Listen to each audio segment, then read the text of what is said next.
Hey, welcome to another episode of the Blackout Tips Podcast. I'm your host, Rod, joined as always by my co-host, Karen. and we are live on a Saturday morning, ready to do some feedback. Find us everywhere you find podcasts. The official weapon of the show is Folding chair. Yes, phone chair. the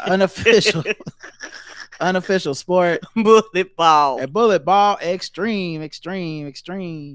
Of course, this feedback shows for all the people who left us feedback. So if you left us an email, voicemail, comment on our website, voted in the polls, left us a YouTube comment, we're going to get to you today, let you know what we think about what you had to say about the stuff that we had to say and the stuff that we went through and all that stuff. So we appreciate y'all. And, that's what it's really all about. Now, the first people we shout out are the people that gave us money, the people that donated to the show, not the people that's like premium and stuff. Y'all get plenty of stuff. We work hard. You got a Balls Deep Sports yesterday and the pregame, even though Crowdcast didn't want to cooperate. I had to upgrade. Show was delayed. I had to upgrade Zoom. Behind the scenes, send out another email to everybody. We didn't get started till after 8 o'clock. The show didn't finish till after 11 o'clock. Why? Because we love y'all and y'all pay that money and we work hard to make sure that y'all get what y'all pay for. Now, that being said, there are people who just like us and just like that we exist, and they don't want anything from it other than just put something in the collection plate. To do that, they go to the blackguywhotips.com. You look on the right-hand side. It's like, hey, support the show. You want to do it one time. You want to do it recurring. Whatever you want to do, we got you. And people sign up, and we give them a shout-out.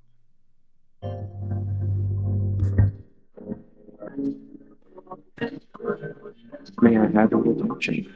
You are now listening to Charlottesville with Rod and Karen. We welcome the good folks who time to the Black Bible Tips. That's right. New cash, new, I don't know, splash. I don't know, guys. I'll try to make it rhyme. I'm gonna try the morning this time. I'm the morning.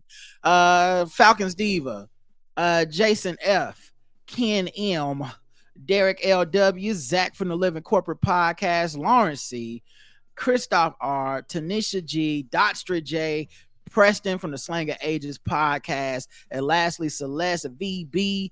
All those people came through with the recurring donations, breaking us off a little change, putting a little something in our pocket, saying, hey Rod, hey Karen, what's that behind your ear? Oh, and they pulled out like a quarter and we was like, oh my God, we love you. So thank you everybody that took the time out to do that. We appreciate y'all make it special. So that was y'all shout out.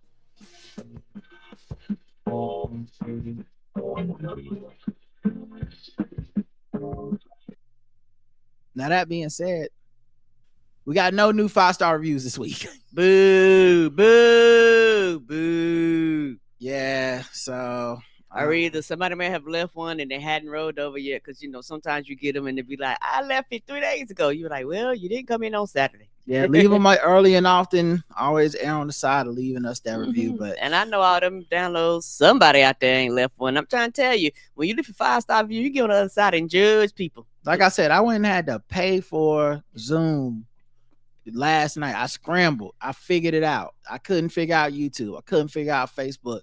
Couldn't figure out FaceTime. I figured out Zoom on the fly for y'all. And this is the thanks we get. No 5-star. No 5-star. How dare you? How fucking dare you? When you see me in the check cashing line, don't come hug me. Right, you ain't left no 5-star review. When we do our live show, I love you. Let me take a picture with you, hugging on me, and you ain't left no 5-star review. Shame on you. Y'all better leave them 5 stars. Now it looks like we did 3 shows this week, according to this. So the first one was Reston McPower. We got 8 comments. It was a feedback show. The 8 comments. Let's get into them. The first one is from Apia. That's right. I even talked with my black colleague about podcasts we like, and I told her about your show and started overthinking, is me telling a black woman about your podcast maybe somehow racist because I suspect she would be into it because she is black? Do I think all black people like this show? Actually, I think they might do. Would I tell a white person about this show? Yes, I would. So maybe it's not so bad, or is it? Julian replied to her, I'm not sure why he replied to her, but said murder porn is what I call it too. My wife loves those shows, and I don't think it's a bad thing. It's like porn. You get all the drama without any of the mess. It's like enjoying bukkake from a distance, safe and sound on the couch. Ain't that the truth? From a distance. I think the point I was trying to make, and maybe the joke didn't come across, but I don't like how people put porn on the end of things that they normally mean something bad about. Like they want to put a stigma behind it. Oh, this is trauma porn. Oh, this is murder porn. Oh, this is such a, and it always, the point being like, normally people mean it's bad for you. It's not good. And you shouldn't be watching it. And I'm like, well, that's your fucking business. I don't know what hangups you have. But imagine if I started doing the same thing with church. Oh, I see you watching videos of people getting beat up on the internet. That is trauma church. You'd be like, what? Why are you shitting on church like that? That's what I feel when people do that to porn. It's like, why is porn even in this? Just, you could just say it's traumatic. Porn is like, now why am I in it? Yeah. Appia said, and as far as Appia telling a black person about our podcast, I mean, if you would tell anyone about our podcast, I don't see how it's fucked up. Unless you go to her and just say, cause you black. Like, as long as that's not the reason, then we good. Yeah. And honestly, no, all black people don't like this show. No, they do not. Should they? Sure, but they don't. It's motherfuckers that hate us. Yes, it is. There's people that's like, oh, I heard your tire went flat. I'm so happy. Appia says, now I looked up the competition hair of Simone Biles, and I do my hair often exactly the same way to get it out my face fast. I still see nothing wrong here. Yeah, there is nothing wrong. Right, agreed. There's nothing. Only people that saw something wrong are people that have some weird racial hangups about black women, respectability, hair. There's a lot going on in America that you're not going to be privy to. And it's, one of the good things about being white. You know what I mean? Like, this just ain't, like, you might be able to relate to the struggle, but it ain't your struggle, and you're not from here, so you don't even know all the dynamics of it to even understand what's happening. I try to explain it as best I can, but when we do those segments, I don't imagine most white people can really grasp what we're talking about with Simone Biles. And it's really an intercultural conversation. It's not really about white folks. It's nothing they can do or say. And for the most part, they're not contributing to it in any way. They don't care. Yeah, they just mind their business. The white people that are racist towards Simone Biles are not doing so because of her hair, and they're not doing so because of the respectability of her relationship. No, it's her existence. Yeah, so that wouldn't even be a conversation that wouldn't involve you. JL Covan says, Caitlin Clark is great, and I did not like the post-championship game taunting 2 years ago. Rod portraying me. I like Caucasian shooters. Snow guards everywhere. double threes. That's hilarious. I mean, that is, I don't know. I think it's kind of close. I don't know. So you say that's not what you're saying, but I don't know. I hear this. Landfill is magnificent, man. Snow bunnies everywhere now.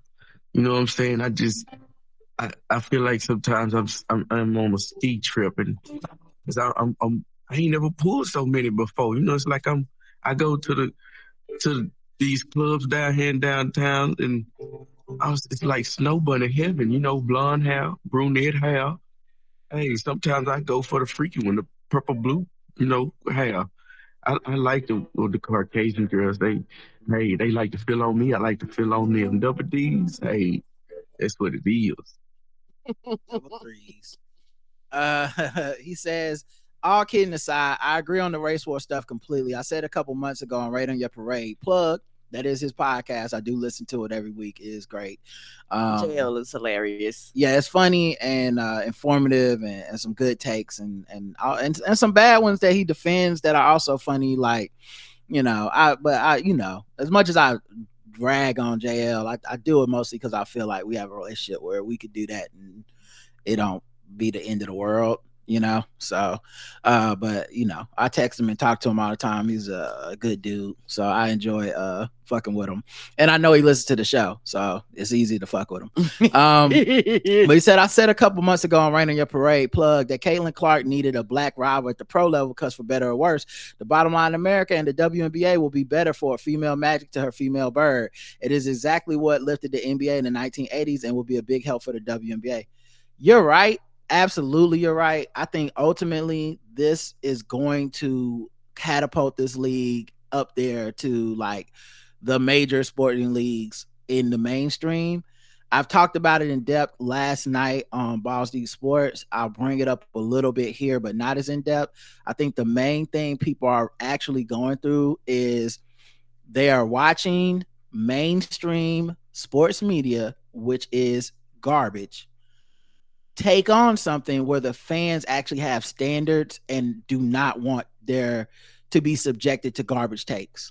Right. And with it being so male centric in the sports media landscape, meaning men have much privilege, they talk the most, and very much of it is wrestling and ego driven coverage. Mm-hmm.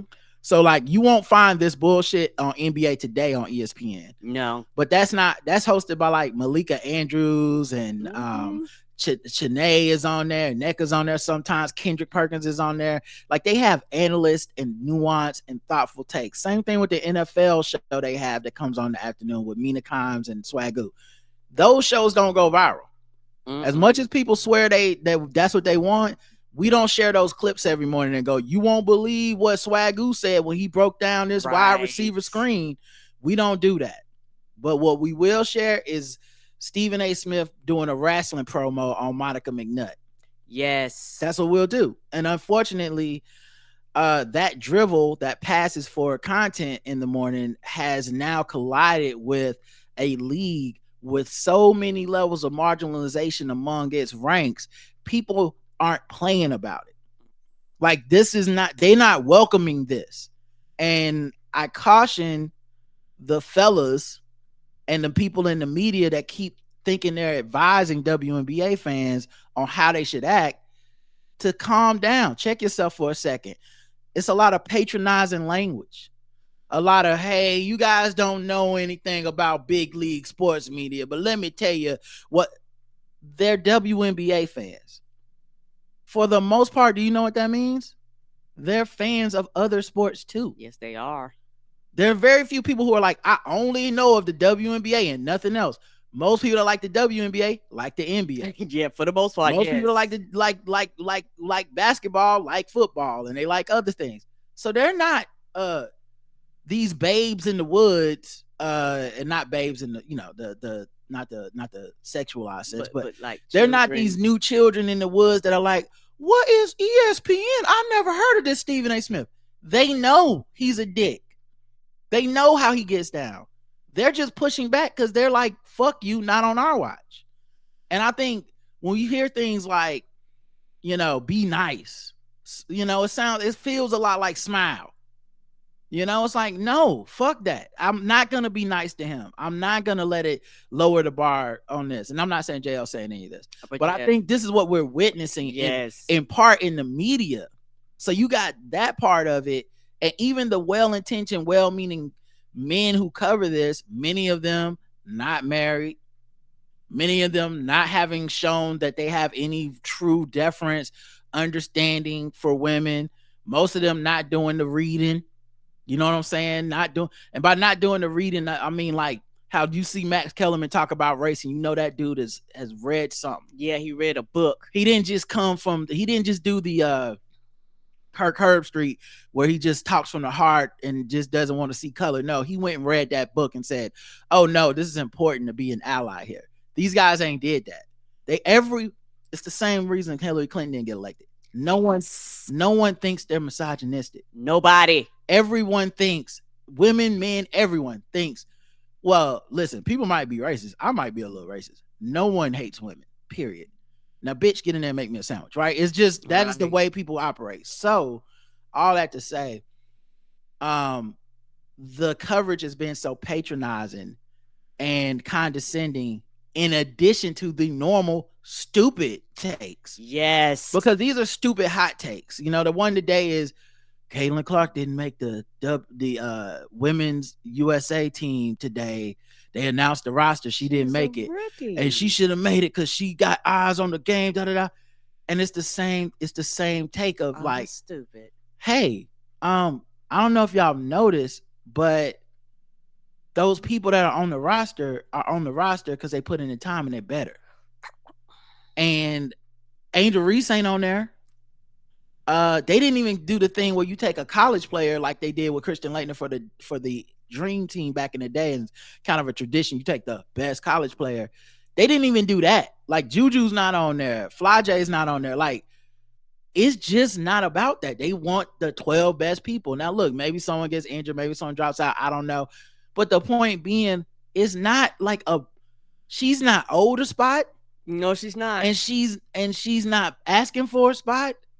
And she's not, and it's not helpful to act as if she is. If you are her fan, which many of these people claim to be, then stop treating her just like the golden goose and let her go be a baller and prove to everybody I earned my spot.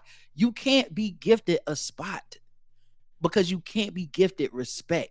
No, you can have one or the other. You can be gifted a spot, that's true, or you can earn respect. You can't have both. And it's just I don't know why they're doing this, but yeah. So I think, and then to JL's point, I think it's very hard for me to accept the simplistic view so many people are taking about race, and I feel like it's driven through the Twitter conversation. Mm-hmm. And I am finding myself no longer wanting to talk to the vast majority of people about this topic because I find their views to be so simplistic and weak and not thought out. And it's very emotional, which they're fine for them to do, but I don't want to participate in that part of it. I'm already over to this next level of like, let's talk about the intricacies of it. I would love to talk about how tough the Fever schedule's been compared to everybody else. Mm-hmm. I'd love to talk about the historical amount of pressure that they're throwing at Caitlin Clark, not just for a rookie, but just for a player, like double teams, traps. I like basketball statistics. Like, yeah. I like the when like everyone's just sharing this stuff and they don't realize they're just as Stephen A. Smith as everybody else. If you're just sharing and cherry picking things to try to make me hate this girl, you're just as Stephen A. Smith as anyone else. If you're sharing only things to try to make it seem like she's a victim, you're just as Stephen Smith as anybody else. And that seems to be the two camps everyone is residing in for the most part. And I like fucking basketball. So joke's on me for being the person who's like, oh, what I find interesting is, she's leading the league in turnovers, but she's also leading the league in getting pressured. Wonder what happens if, like, how come they don't do that to everybody? No, we don't want to talk about that. We want to, hey, I heard in college she told her coaches she didn't trust her teammates, so she wouldn't pass them the ball because they didn't put in enough work and put up enough shots as her when in practice. And I'm like, oh, you know where else I heard that? And I loved it when it was Michael Jordan and Kobe. Yes, sir. So if you want me to hate her, then what is that? You want me to hate her because she's a woman, or you want me to hate her? Well, like what? Why would I hate this person that I love that psychopath bullshit when it's someone else? Because when Kobe wouldn't talk to Smush Parker, I was like Team Kobe. I said, that nigga's sorry. Don't talk to him. You need to earn some words. That's fucked up. But I didn't get into basketball to root for great people. I root for great performances and shit. Yeah. And also, I think that because, like you said, a lot of the mass media do those hot takes, a lot of the fan base is mimicking those hot takes. So you have a lot of people who some know about basketball and a lot of people don't. And they roll with those hot takes. And the hot takes are more fun and then more drama and all that shit than actually talking about basketball itself. Like, they don't really, because when you start talking about the shit you won't talk about, for a lot of them, that shit is fucking boring and they tap out. Which is what's funny, because that's what First Take is. That's what y'all, not y'all listening, but the general y'all are First Take. Because y'all ain't talking about basketball either. Mm-mm. You know what I'm saying? Y'all talking about everything but the ball. So don't tell me I just came here, I just want to hear about some no, you don't. You got an agenda too. And if you can admit it, then it's a little less daunting. You can admit it. We can have a real conversation, but nobody wants to admit it. Everyone wants to act like they're unbiased when they're not. Like I said, I'm enjoying this WNBA season. I've never been this invested in a WNBA season before. I'm double league passed up. I'm learning so much about players and teams that I didn't know before. Right. Because before this, the only games they would have on TV would be the fucking Liberty and the Aces, and That's it. sometimes the Sun, but mostly the Liberty and the fucking Aces. And so And nobody else. yeah, and so now because I'm not just beholden to the national schedule. I'm like, oh shit, I didn't know this was happening. I haven't really got to watch Dallas play before. I'm enjoying Cameron Brink on the LA Sparks, like, watching Kelsey Plum and them on the Minnesota Lynx. Like, I'm learning so much, and I'm not trying to come into this with the like I'm an expert shit, but I am storied in just basketball. And if we can kind of divorce ourselves from the race war aspect, I think there's some entertaining basketball here. And it does a disservice to the people on the court when we only want to turn it into Caitlin Clark versus black women in mass. Right. We're not letting the black women be individuals either. I watched Asia score fucking 30 something points getting beat up the other day by Dallas's bigs and shoot 68%. I'm gonna be honest, I didn't know that was fucking possible. 68%, goddamn. The way I'll be watching this league, I'll be like, I see why Angel Reese shooting 30%. It's for the dogs. It's not out.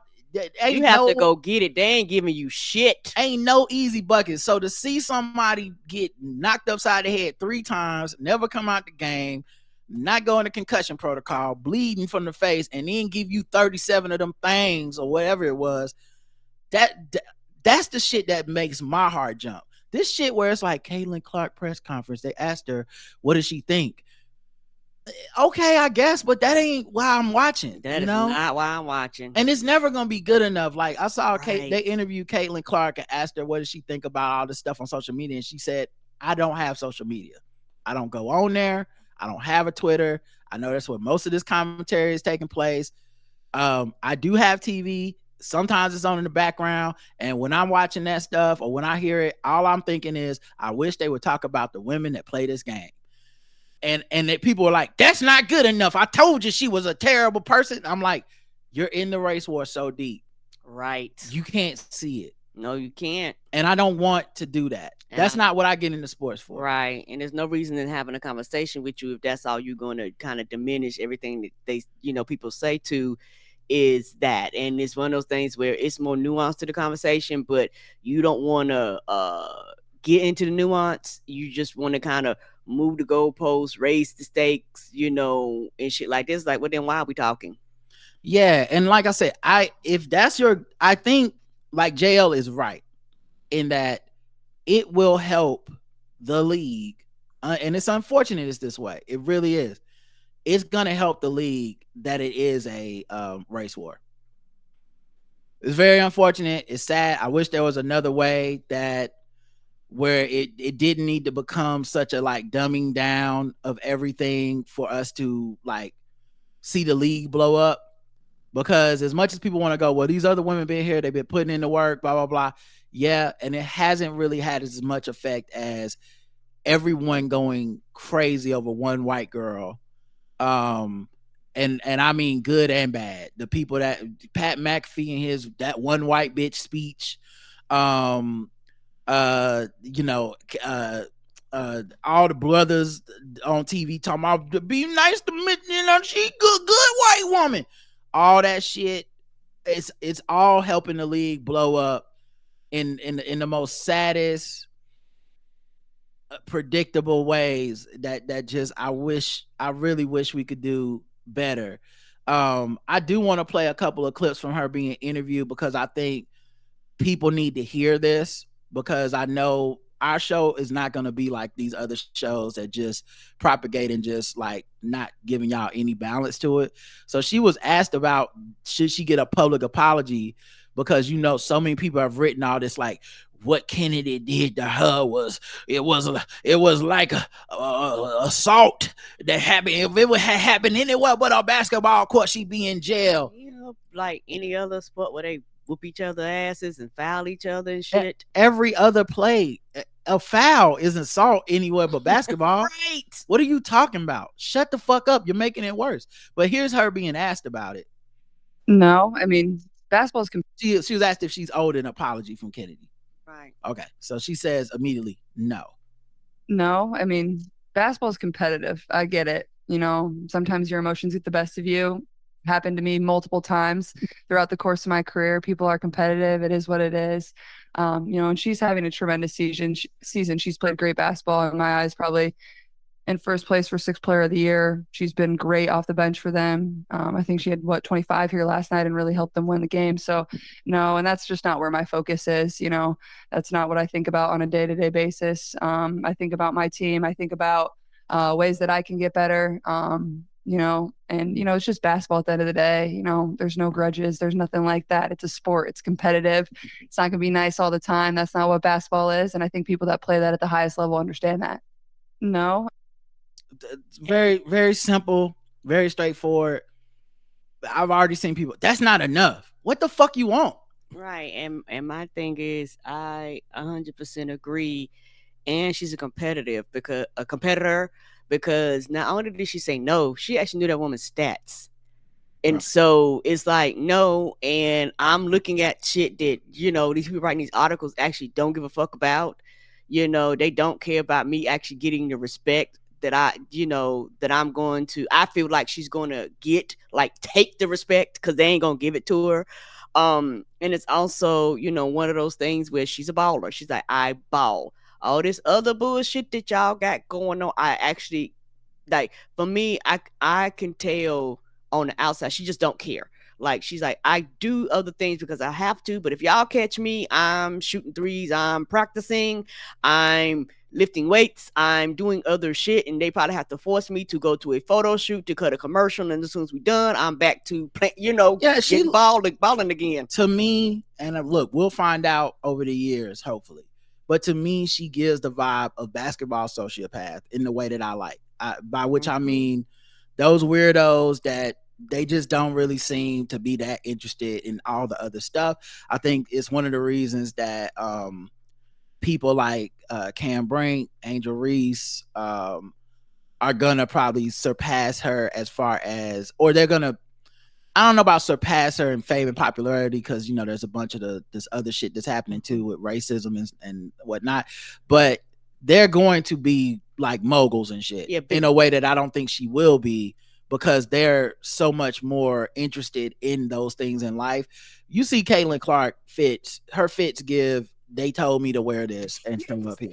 They pulled somebody came and was like, put this on. Yeah, it just, she don't seem that interested in that stuff, and maybe she'll grow into that. I mean, it's true, but and obviously she's dealing with a level of pressure and attention that other people aren't getting. So it's a lot. Like, as much as she has supporters, she has critics that every move she makes is like, oh, this bitch, rolling their eyes. So I don't know what you're gonna do for her with that situation, but they also pointed out that she made sure that the last, because of course during the press conference she's up there with Kelsey Mitchell, her teammate, every question's going to Caitlin, and so she basically said, all right, the last question has to go to Kelsey because y'all not asking her anything, right? Like I said, man, I've seen her give some answers and stuff like that. They asked about, did she watch the NBA finals? She said she watched the women's college softball World Series. So like she's making thing like points, and she had a good game last night because they played the Mystic, who haven't won a game at all. They still almost lost that game, by the way. But she had a good game last night because they had 5 days of rest for the first time the whole season. Every day they've been playing fucking like every couple days. Yeah, sometimes back to back. Yes, their schedule's been loaded. Like I said, I know this is all basketball shit for most people. Y'all not interested in this part. If I was just like, one of these hot take artists talking about, Caitlin Clark is either a victim or she's the worst white lady we've ever heard, then it would be our show would probably be a lot more popular. Yes, it would. But I don't want to do that kind of show. I'm not interested in that. I appreciate the comments and stuff. And I'm also never gonna be one of these black dudes out here yelling about how we need to protect her and y'all fucking up the money, because I don't believe that bullshit either. So but yeah, JL's right. Ultimately, sadly, the racial issue will be the thing that makes this that catapults this league, because most people are just fucking robots and they will fall in the line on racial lines and argue about that shit and never truly enjoy or care about the sport. True. Sean says, great show as always. Query, do you have someone from the Daily Show writing staff watching you? How would I know? I just asked because Bonobos made it to the Daily Show shortly after being on your show, and this isn't the first time I noticed an echo of your voices and content on the Daily Show. I've been thinking about a subtle word or phrase that you could plant that would be too unlikely to show up by accident in the Daily Show, but would be a quick nod to the Blackout Tips crossover fans. Any thoughts? I don't think they're watching us. I don't think they're stealing anything or being inspired by the stuff happening here. It's possible, of course, but I don't think that's what's happening. And the Bonobos thing was in passing, and it was because someone wrote into the show about them. We didn't even bring that up on our own. And so them making a joke, because I did see the reference to it from Jon Stewart, I think it's just complete coincidence. C. Jeter says, I know you get hate. I know you hate to get on that voting soapbox, but I appreciate it. Being in the midst of a hot argument is not really where I'm my best. So when I hear some fuck shit from somebody I actually care about enough to correct, having that info as a guide to help me get some points across helps. Usually I'll hear the stupid crap, go back and think about how to dismantle it, then come back a day later. By then they don't care. You know, our attention spans are terrible nowadays. Also, how long before your boy Diddy starts campaigning for Trump, aka 34 and counting, so he can buy a pardon? Because I could totally see that. Maybe. I do think Diddy has to be rooting for Trump to win, because I feel like a Trump Justice Department probably does not prosecute Diddy in a way that a Biden Justice Department is like, go and get him. Biden let them prosecute his son. He like, these the rules. these the rules, dog. Don't smoke crack then. I don't know what to tell you. Right? Don't smoke crack in front of the hoes, son. I don't know what to tell you, boy. Like he just built different, and I know most people will never truly understand why I respect that so much. But that is the true opposite of Trump. Most people think opposite of Trump is a dictator of Democrats. And yes, most people, as I've stated multiple times at this point, are not that smart. So they think, oh no, the opposite is if a Democrat does politically target Republicans and his enemies. No, dummy. The opposite is a motherfucker that sticks to the book and goes, hey, if you're a Democrat and you're breaking the law, we'll prosecute you. If you're my son and you're breaking, I can't protect you because you're my son. You know who does that? Trump with his cronies and his children. I can't let the country see that. You know, I'm still 100% convinced, and we'll never talk about it until he's dead, which may not be that long, but we'll never talk about it until he's dead. But Joe Biden did this country a service. I don't think he ever really wanted to be president. No. After Hillary Clinton, I think he always felt like running was a last ditch thing that he would do for the country.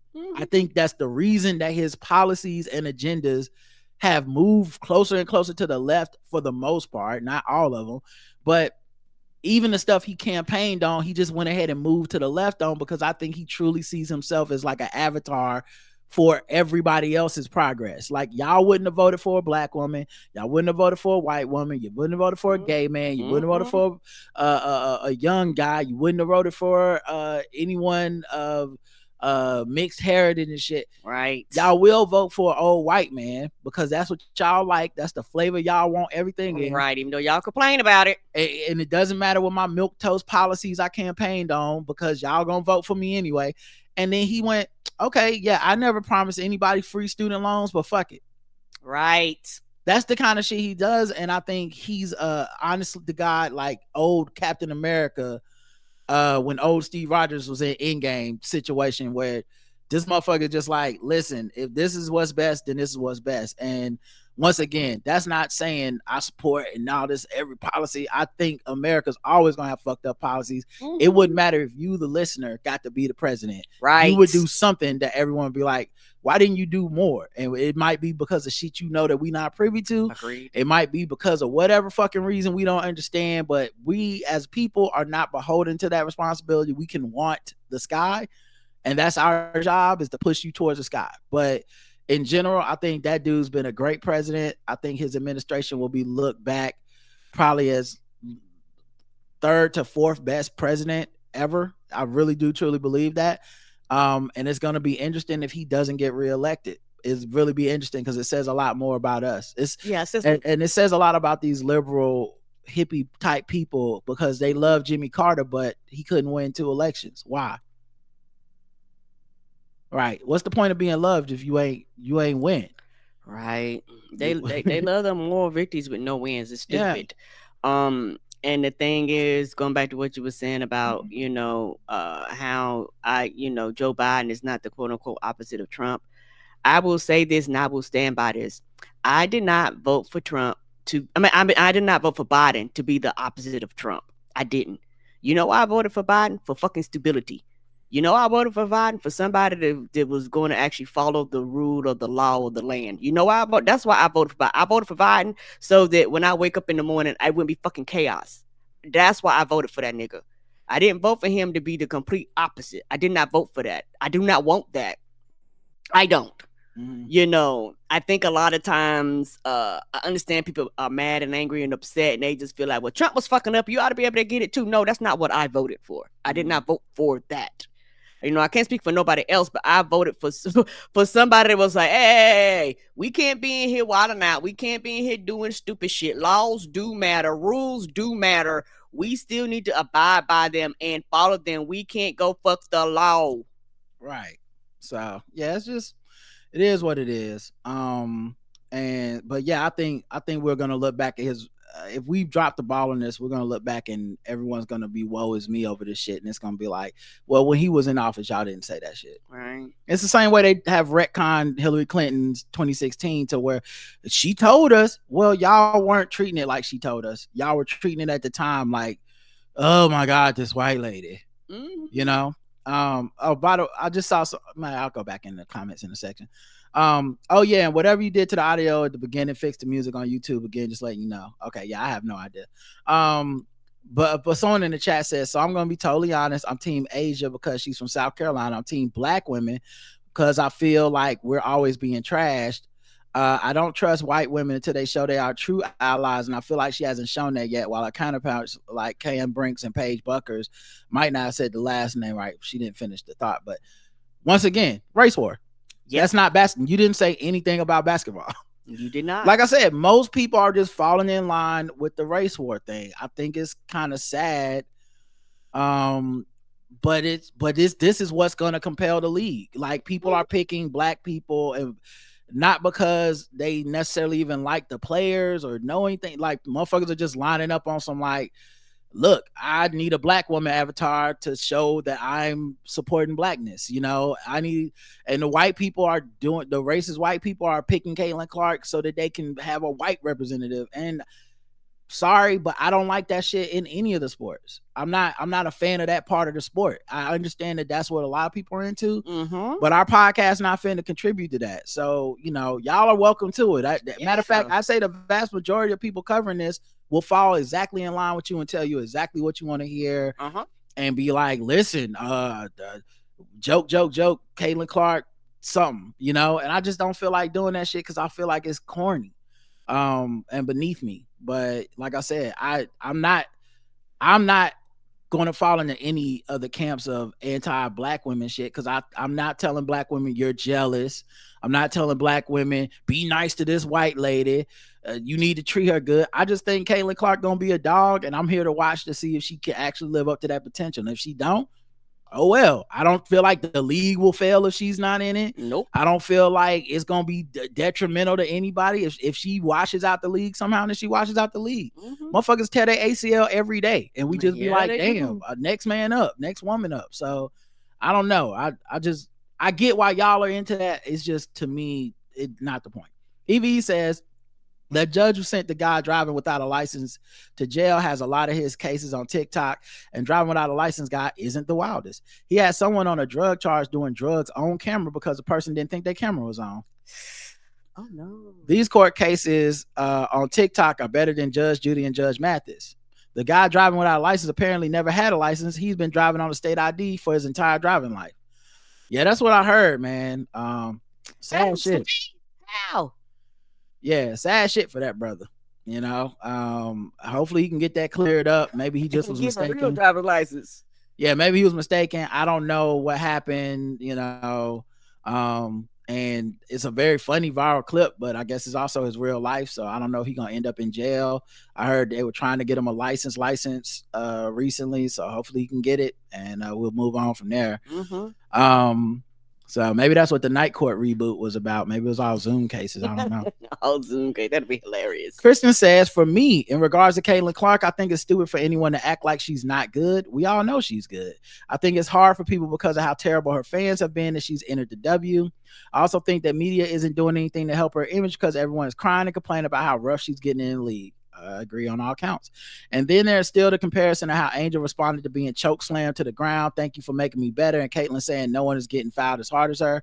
Yeah, but then she didn't have several interviews after that where she's been like, that's what the game is. They're not supposed to take it easy. It's a competition. Well, she said she's not on an apology. She doesn't hold a grudge. Where's that at?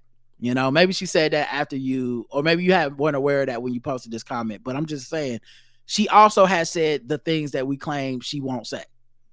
So what are we doing? We're trying to cherry pick certain things, right? Yeah. Also, the W is notorious for poor promotion of the league, and with Caitlin entering, they have kind of made it out as if there was no going good in the league until they got Caitlin, which is why Diana Taurasi said the things she said during the tournament. But she's a rookie who joined the worst team in the league. She has to learn how it works. Yeah, agreed on all that. And Diana Taurasi also said she would figure it out. She also said all the rookies would have some issues. That's another thing that, like I said, we're finding out. Matter of fact, it happened to Angel Reese the other day. The aggregation machine of media and the outrage clicks. Before, I feel like we didn't see as much of that to the WNBA because the media that does that wasn't concentrating as much on the WNBA. Agreed. So they took a clip of Angel Reese talking about, because the Chicago Sky have been selling games out and having a lot of attendance everywhere they go too, because motherfuckers, Angel Reese is a goddamn star. Yeah, people want to see her too. Yeah, and I know people cherry pick the Angel Reese shit. There's a lot of she the best, and at the same time, she's actually low key struggling with her shooting percentage, and I believe she's gonna improve too. She was shooting better in college than she's shooting now in the WNBA, and she got some things to work on as well.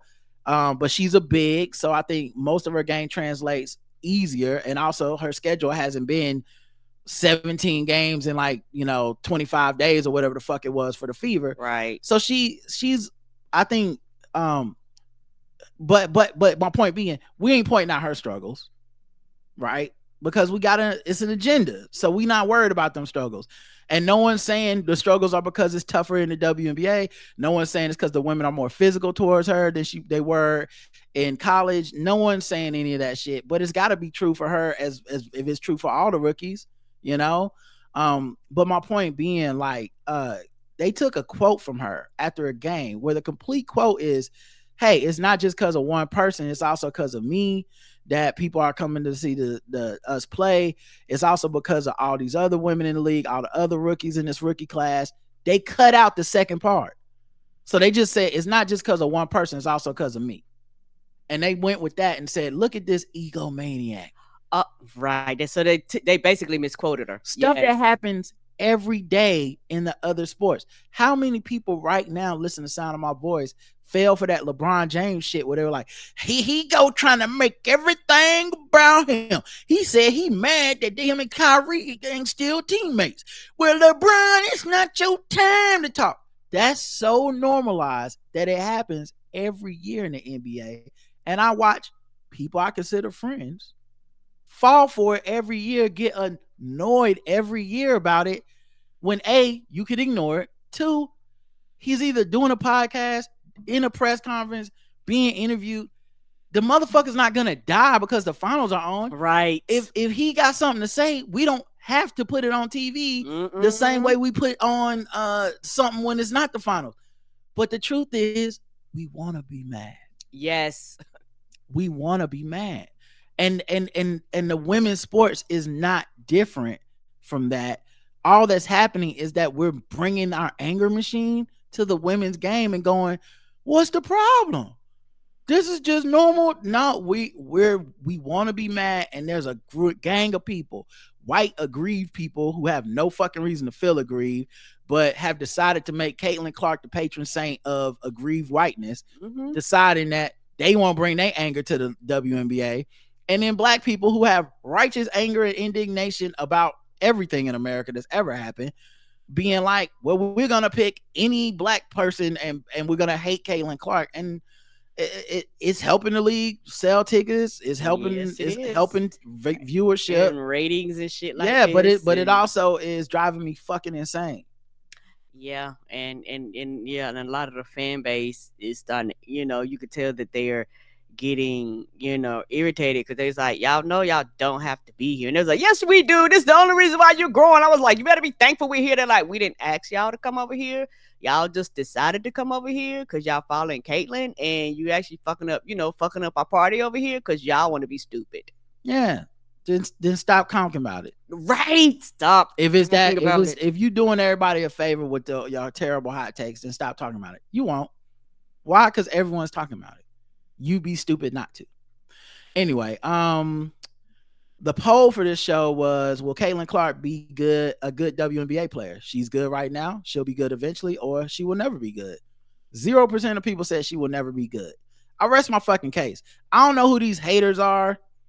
They don't listen to our podcast, whoever they are. No, they don't. Like everyone's like, she's either good now or she gonna be good. So like, whatever these overprotective brothers in sports and these overprotective white people at the fucking Chicago Tribune and all these places and the racist white people, shut the fuck up. No one thinks she's gonna be sorry. Like, I'm sorry, I know y'all wish everyone was rooting for her, but that's the game. Everyone's not, and part of the reason is y'all.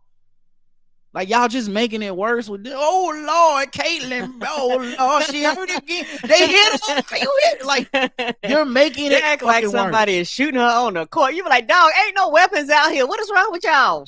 Right. What are you doing? So yeah, 42% think she'll be good eventually, and 58% think she good right now. Like, so like I said, I think people are arguing against a straw man with this whole, like, everyone hates her, no one thinks she's good. That's not what the problem is. Y'all making it a problem. Comments on the YouTube. Kim Doc says, hey, Rod and Karen, unlike the male hating Negroes, I thoroughly enjoy Caitlin and Angel Reese segment. I've never liked Caitlin but Range because something in me turns against great white hype characters. I respect the game and her shot is buttery smooth. She does try for that 3 out of nowhere, and then white fans respond like it's a dagger 3 when they're down 15. That's what really grinds my gears. It's not her. She's just getting tore up every game. I do find the juxtaposition of how she responds to being hacked the opposite of how Angels responds, and that's on purpose. Angel's comments were definitely a troll to Caitlin being frustrated and worn out by it, and pretty I guess, and petty notes in me laughed a bit. Yeah, I hear you on that. I'll just say this though, like, because this is the other part that I think no one wants to give up. It's okay for these women not to like each other as competitors. Right. A lot of men don't. People want Caitlin to bend over backwards for people that don't like her and be like, hey guys, leave them alone. And that's the part I find completely unrealistic. And it's from the kind of people that would never do that in their own lives. Oh, no. Like, if someone don't like me, I'm not obligated to stand in front of them and say, hey, everybody, calm down. Let them not like me in peace. Let them motherfuck me every day. And we all just need to no. They can fight their own fight. They not worried about my fight. Right. Fuck them. Fuck me. It's cool. That's competition. We're not buddies, and we're not friends, and we never have been, we never will be. And that's the game is the game. When we get on the court, I'm trying to bust your ass and you try and do the same to me. And this isn't a camaraderie space.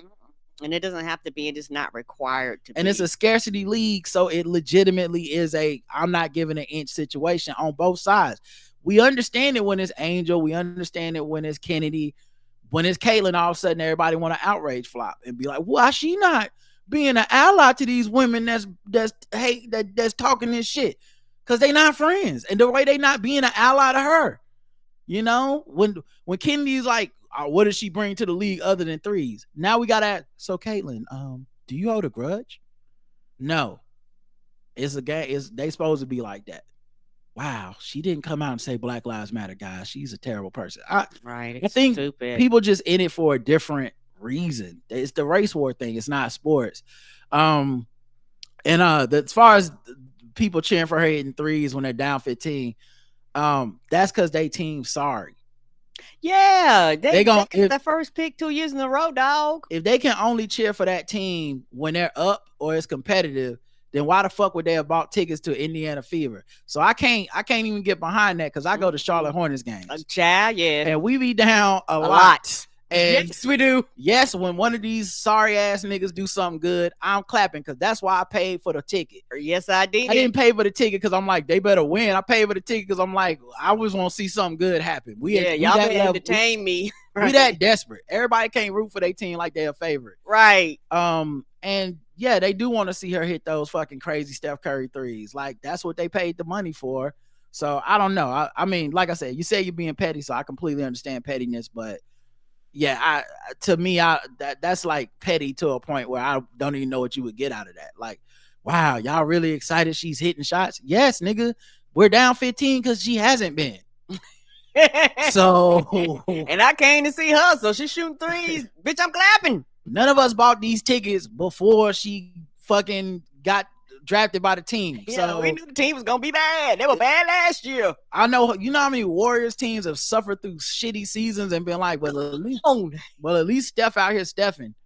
Like, at least it's one of them nights.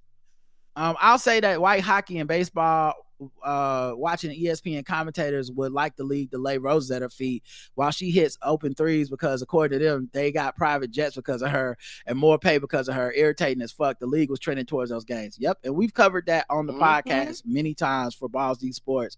We talked about the private jet thing. Another thing, I've talked about it a bit on the podcast back in the day, but this all reminded me of working in game theory and how, as writers, we pushed to get the NCAA women's tournament part on the show, the deep dive that we did. And many people loved it. Many people congratulated us. At the end of the day, Bomani's name is on the show. He gets that good look. People feel like Game Theory was a good show that was smart and taught people a lot about the double standards women go through and that the tournament was going through, right? Mm-hmm. But I've told y'all behind the scenes, we had to push to get that on. That was not easy. Like it was, that shit got put on and taken off the board so many times for that deep dive. It's like, we can come up with something else. What if we do this instead? It's out now. And I remember they were asking us to pitch deep dives again for something like we need something besides this women's tournament. And I'm pretty sure I'm not misremembering, but it was my idea, and I'm only saying it because I'm trying to show y'all my that I'm not new to this. I'm true to this. I was like, let's all pitch the women's tournament anyway. We're the writers. They asked us for new ideas. If there's 8 of us and 5 or 6 of us pitch the women's tournament again without any new ideas, they gonna have to do it. You know, make them make us say no. Make them tell us no. Right. Make them say no. And we did pitch that shit second season. All of like 4, like I think it was at least 4 of us. It might have been more, but at least 4 of us pitched the women's tournament again. And we pushed through and it got done. And I'm not taking credit for writing it. Hebben and why am I drawing a blank on my girl's name? Oh my God. I cannot believe this happening. We text all the time. Give me a second. Mm-hmm. But we had 2 women writers there. Heaven was one of them, and Elena. Shit, I can't believe I was fucking. Anyway, they wrote it. You know what I'm saying? Yeah, and they like poured themselves into it. I'm talking. Whew! I ain't never seen nobody write this hard. Like they was, cause it meant something to them. Right. Like this, like not just as an opportunity, but an opportunity to get it right in a way that is not gotten right. And it's hard to do because it's a thread the needle situation where you want to be funny, but this shit ain't a joke. Right. We pointing out the double standards, but and also the person saying it's gonna be a dude looking into the camera as a man talking about the sport of women, and how they're viewed. So the point being, while a lot of people are kind of new to this and they're coming in with these dumbass assumptions about the chartered flights and shit. Women's college sports have fucking chartered flights and the fucking WNBA didn't. When Joe Tsai had the Liberty flying on chartered flights, the other owners got together and basically punished him and said, you cannot do that because then these women gonna all be expecting these flights and we not fitting to pay that money. They basically treat the WNBA teams like a fucking write-off. It wasn't until they saw this cash cloud in Caitlin Clark and honestly, they didn't even see it in Angel Reese, if I'm being real, because she wouldn't have went eighth. Because it's the money. If you're smart, you take Angel Reese. If you're looking at just the money, not winning, but like who finna bring us the most attention, Angel Reese should have been number 2. But that's not how they look at this league. Right. This is the closest you have to a meritocracy in sports where they don't even give a fuck about anything but just like what's gonna help us win. Because they don't see it as a lucrative opportunity. Now they should, and they probably are switching over to that mode, which is why we're getting the coverage we're getting right now. But the point being, this league has shut down prosperity.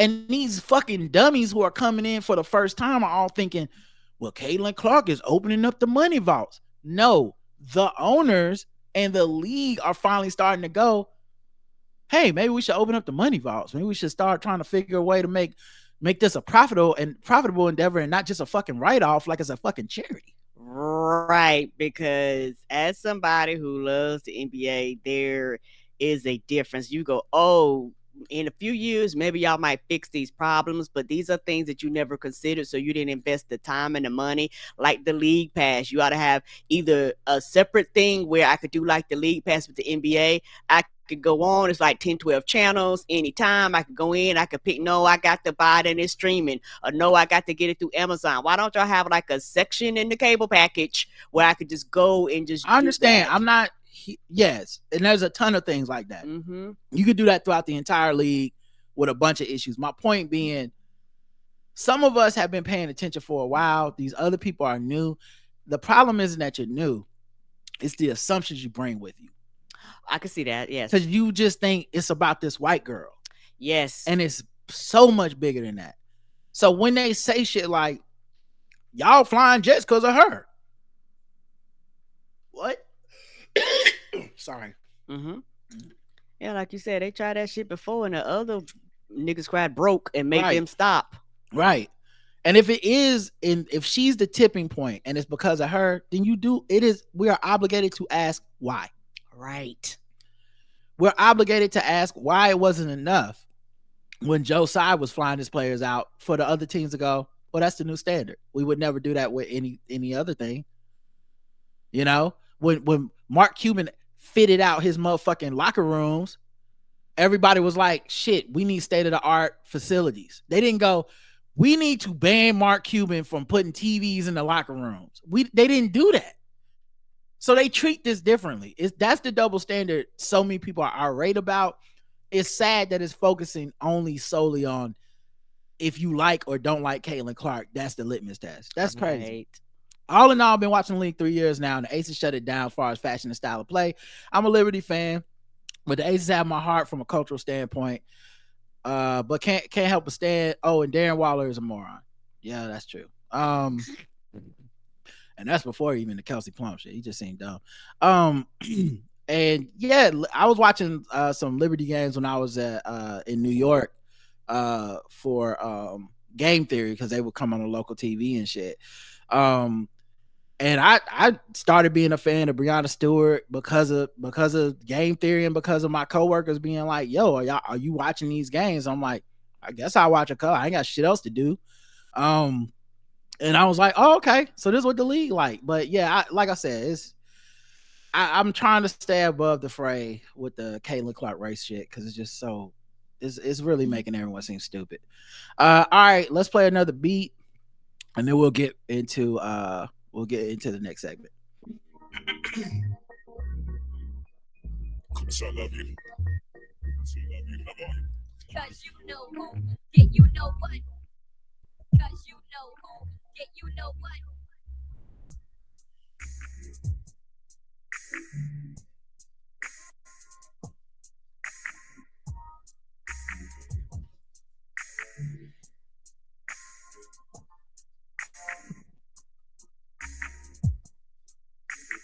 All right, next episode.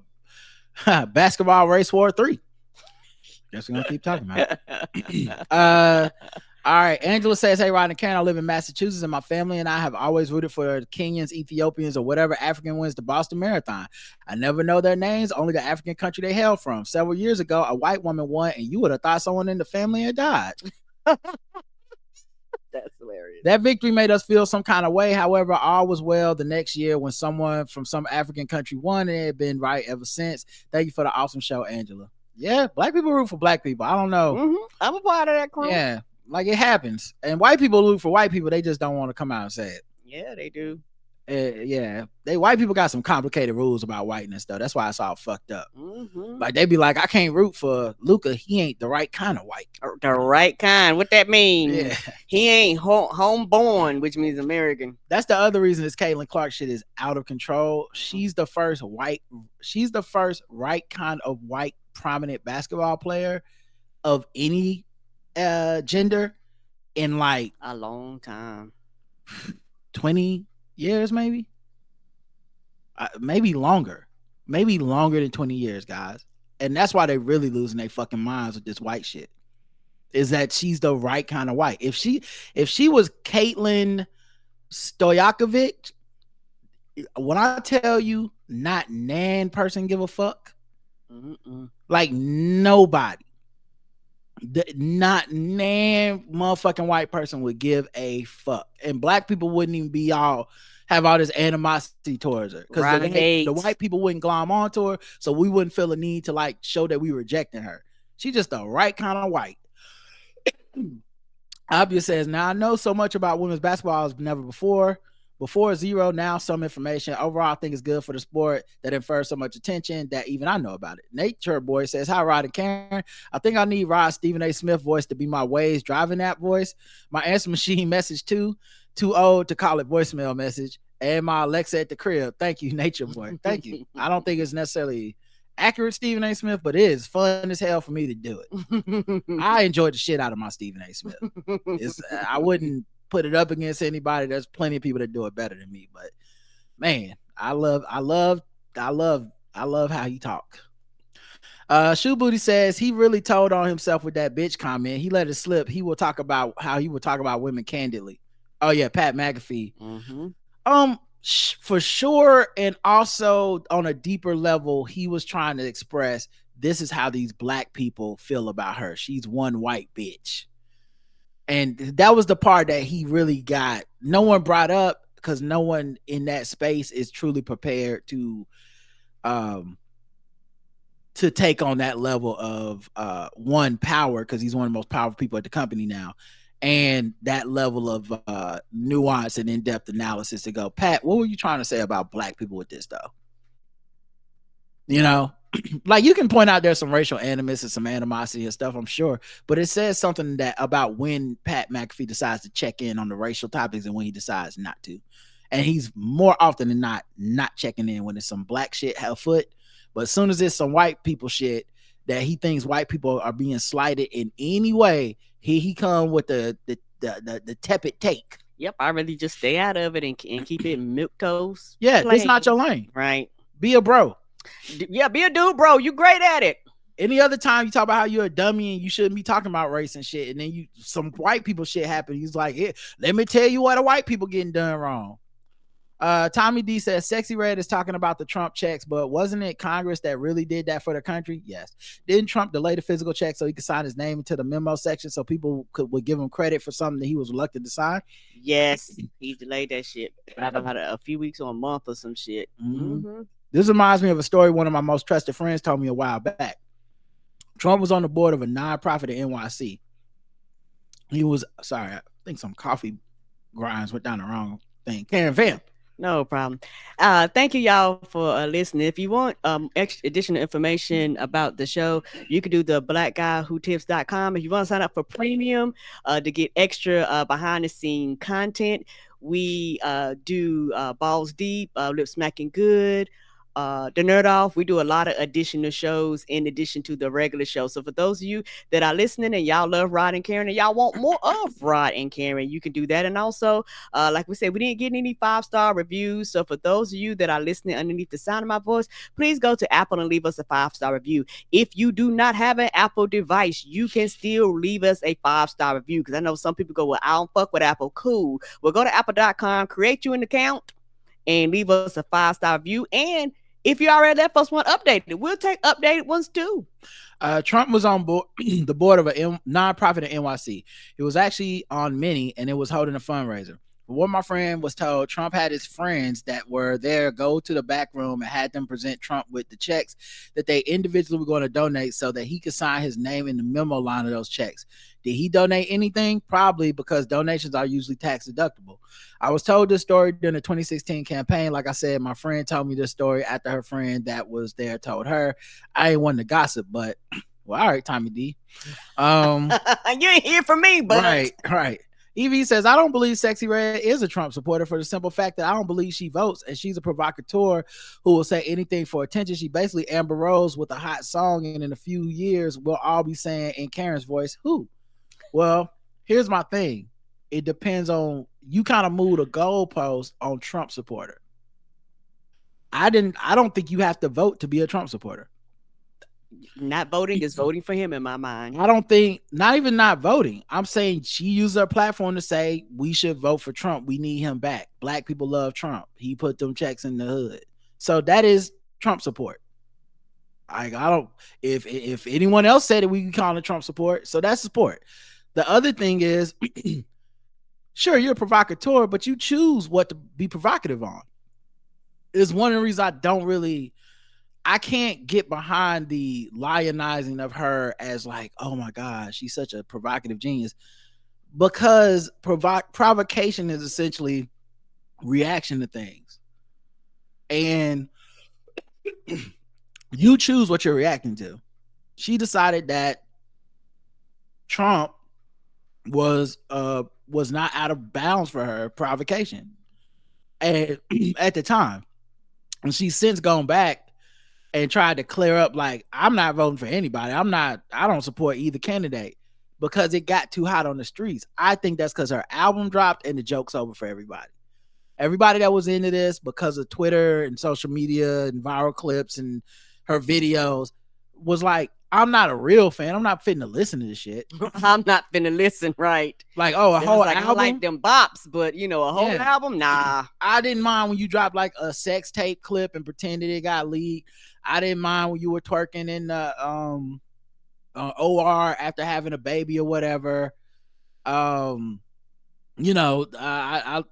like your funny songs and all that. But when she's actually asking people to tap in and be like a legitimate, like, I support this artist, it's falling a little bit short, Now, look, maybe her tour is doing well and it's selling out and everybody's there. Maybe that's how she's making her money and it'll be fine. Mm-hmm. But yeah, I wouldn't be shocked if she's kind of a flash in the pan, because there's no there. And I think there's plenty of people who are provocateurs that actually have something to say about this society and this world. And beyond just, I'm trying to entertain you for 30 seconds. Agreed. And it's one of those things where I'm looking like, ma'am, do you act like we're not listening to the words that are coming out of your mouth? Like, I hear what you're saying and I see your actions and all these things. I can make a logical conclusion on my own based off of the evidence that I've seen. Don't gaslight me like I'm stupid. I don't follow WNBA or NBA really, but there's no escaping the news surrounding Caitlin Clark if you're on social media. Yeah, I noticed my algorithm in the For You is just all hot takes about her. It's so bad now. Yeah, I can see that. That's what everybody's talking about. That's what it's gonna be in that algorithm. Sometimes it can be very frustrating because all of a sudden you're seeing videos and clips and hot takes and stuff taken. That's why everyone's arguing. Right. Because a lot of times that's all they see in their feed. Yes.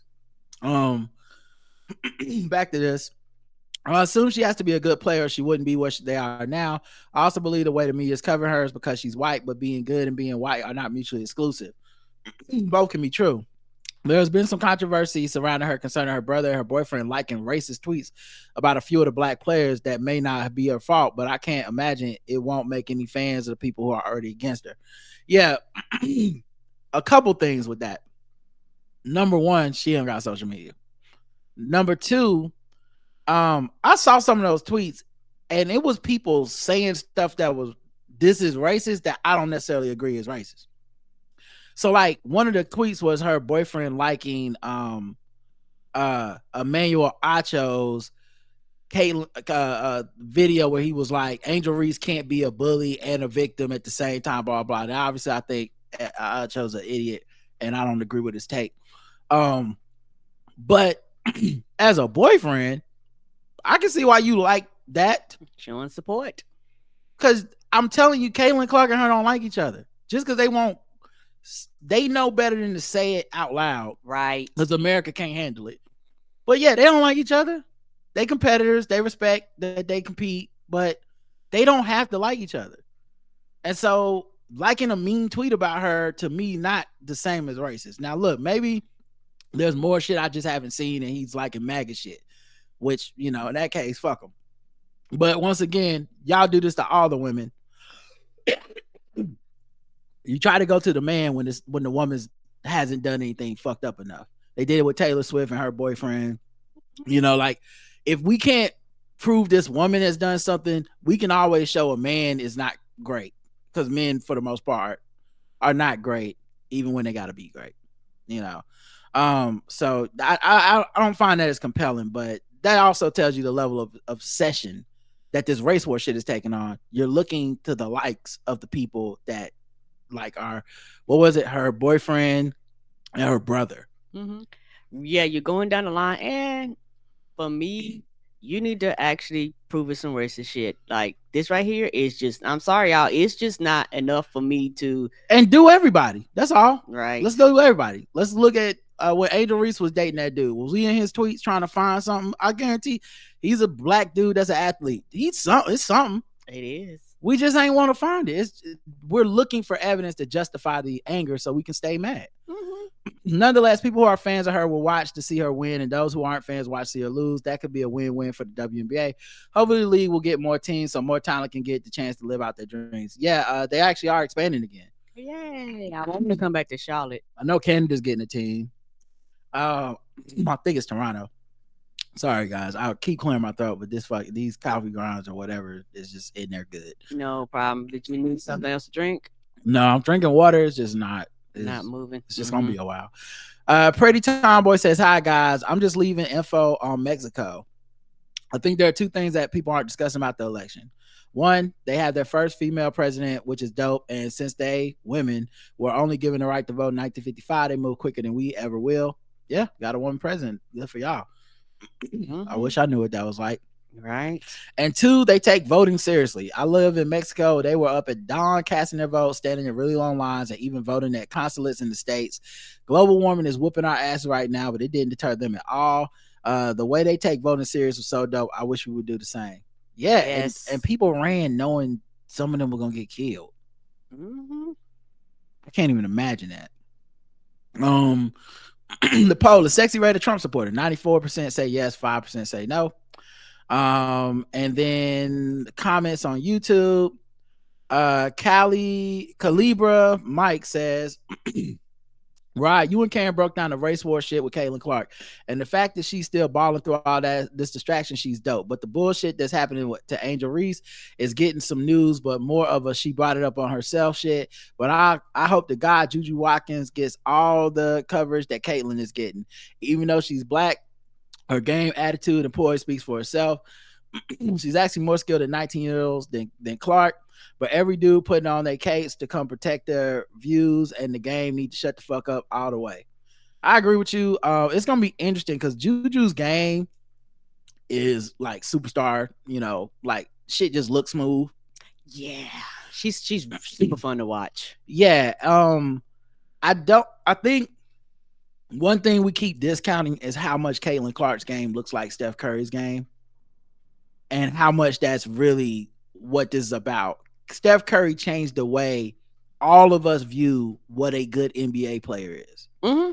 Because he's doing all the shit that we said we weren't interested in. A short guard shooting a bunch of fucking long ass threes is that shit was not on the menu of like that's a great player. That was like you can be a 3-point specialist. Yeah, people just be specialists. Like, oh yeah, he can shoot threes, but we weren't like attending games for the niggas shooting the threes. Yeah, and the thing about Steph, he actually he's one of the few players. There's a handful of them where they actually changed the league and the way other teams do things, because now statistically everybody almost has to shoot a three in all five positions. Teams are going where we can do positionless ball now, because we don't. Why would we have a center when everybody can shoot threes? And there are some things that are fundamental to basketball, and I will forever say this, and it happens to the Warriors and everybody else. You live by the three, you die by the three. Yes, threes are important and threes do matter. But at the same time, twos count too, and some teams lose because they like, well, if we hit a few threes, it gets hot. We can put ourselves in the game. Sometimes that works, sometimes that doesn't. And, it just depends. And for me, I do like the. That's how we got higher scoring games and things like that, and more people started going to the games to watch people shoot threes. Yeah, it's a style of play thing, and he made us interested in something that we didn't see coming. And I think Caitlin is bringing that to the WNBA. Even they're great 3-point shooters in the league, but it's the style that she does it with. And when you throw in the passing, it's just something that looks different. And I think people just enjoy watching something that looks extremely difficult that people are able to pull off. We'll see if she can pull it off at the next level, but I think that's a huge part of it that keeps getting discounted. So there's a lot of black women who they may score just as many points, they may win more games, all that stuff, but it's the style that is done in that truly is like impressing people. And of course, for some people, just that she's the right kind of white. That being said, someone brought up Juju. Someone in the chat brought up Malaysia Fulwiley, who her game looked like some and one shit sometimes with the behind the back. There's a crop of players that I actually think will get more attention next year because of the Caitlin Clark effect. Even if it's just people trying to be petty and be like, well, she just as good as Caitlin Clark. Long as they watching, yeah, long as they start watching, sure, whatever you need to do. Sayida says, great impression of Stephen A. Rod. Thank you. Educate the Frio says that Stephen A. impression was hilarious. Thank you. Oh man, I wasn't sure as I was doing it. Y'all hyping me up. It's a hit. All I can say is teach, brother, teach, says Tony Girl. Christoph says officially switching from Spotify to YouTube. Need them visuals of Lord Rodert and Queen Carinthia of House Morrow. See what I did there? Y'all know what's coming. Caliber Mike also says, but his point was rooted in the white view in the Indiana region ignorance. I think he's talking about one white bitch thing with Caitlin Clark and Pat McAfee. I hear what you're trying to say, Caliber Mike, but I think he was saying that's what white people think black people are thinking. It's all because of one white bitch. I don't think he was making this deeper point about, this is what Indiana ignorant people think, is what I believe. If this clip is what, because he put a time mark. Listen.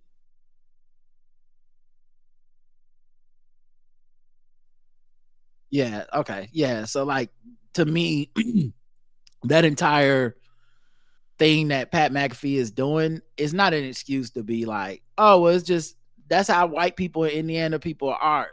Well, I don't have to like it.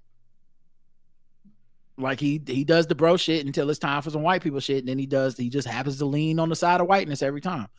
Kaliba Mike also says, if you didn't say the first name, it would have been a little rough to guess it was a black girl. I guess talking about one of the guest races. All right, we got one more episode to get to. Okay. Let me play some music so we can have another place to put commercials.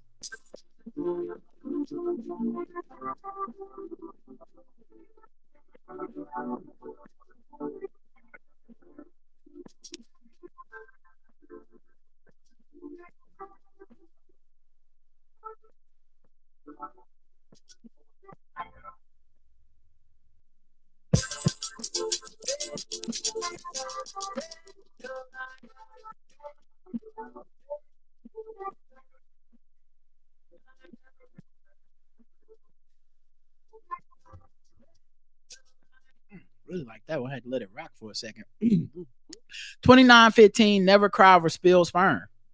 We had a Us comment. and these names. J Full said Representative Georgina Sorors.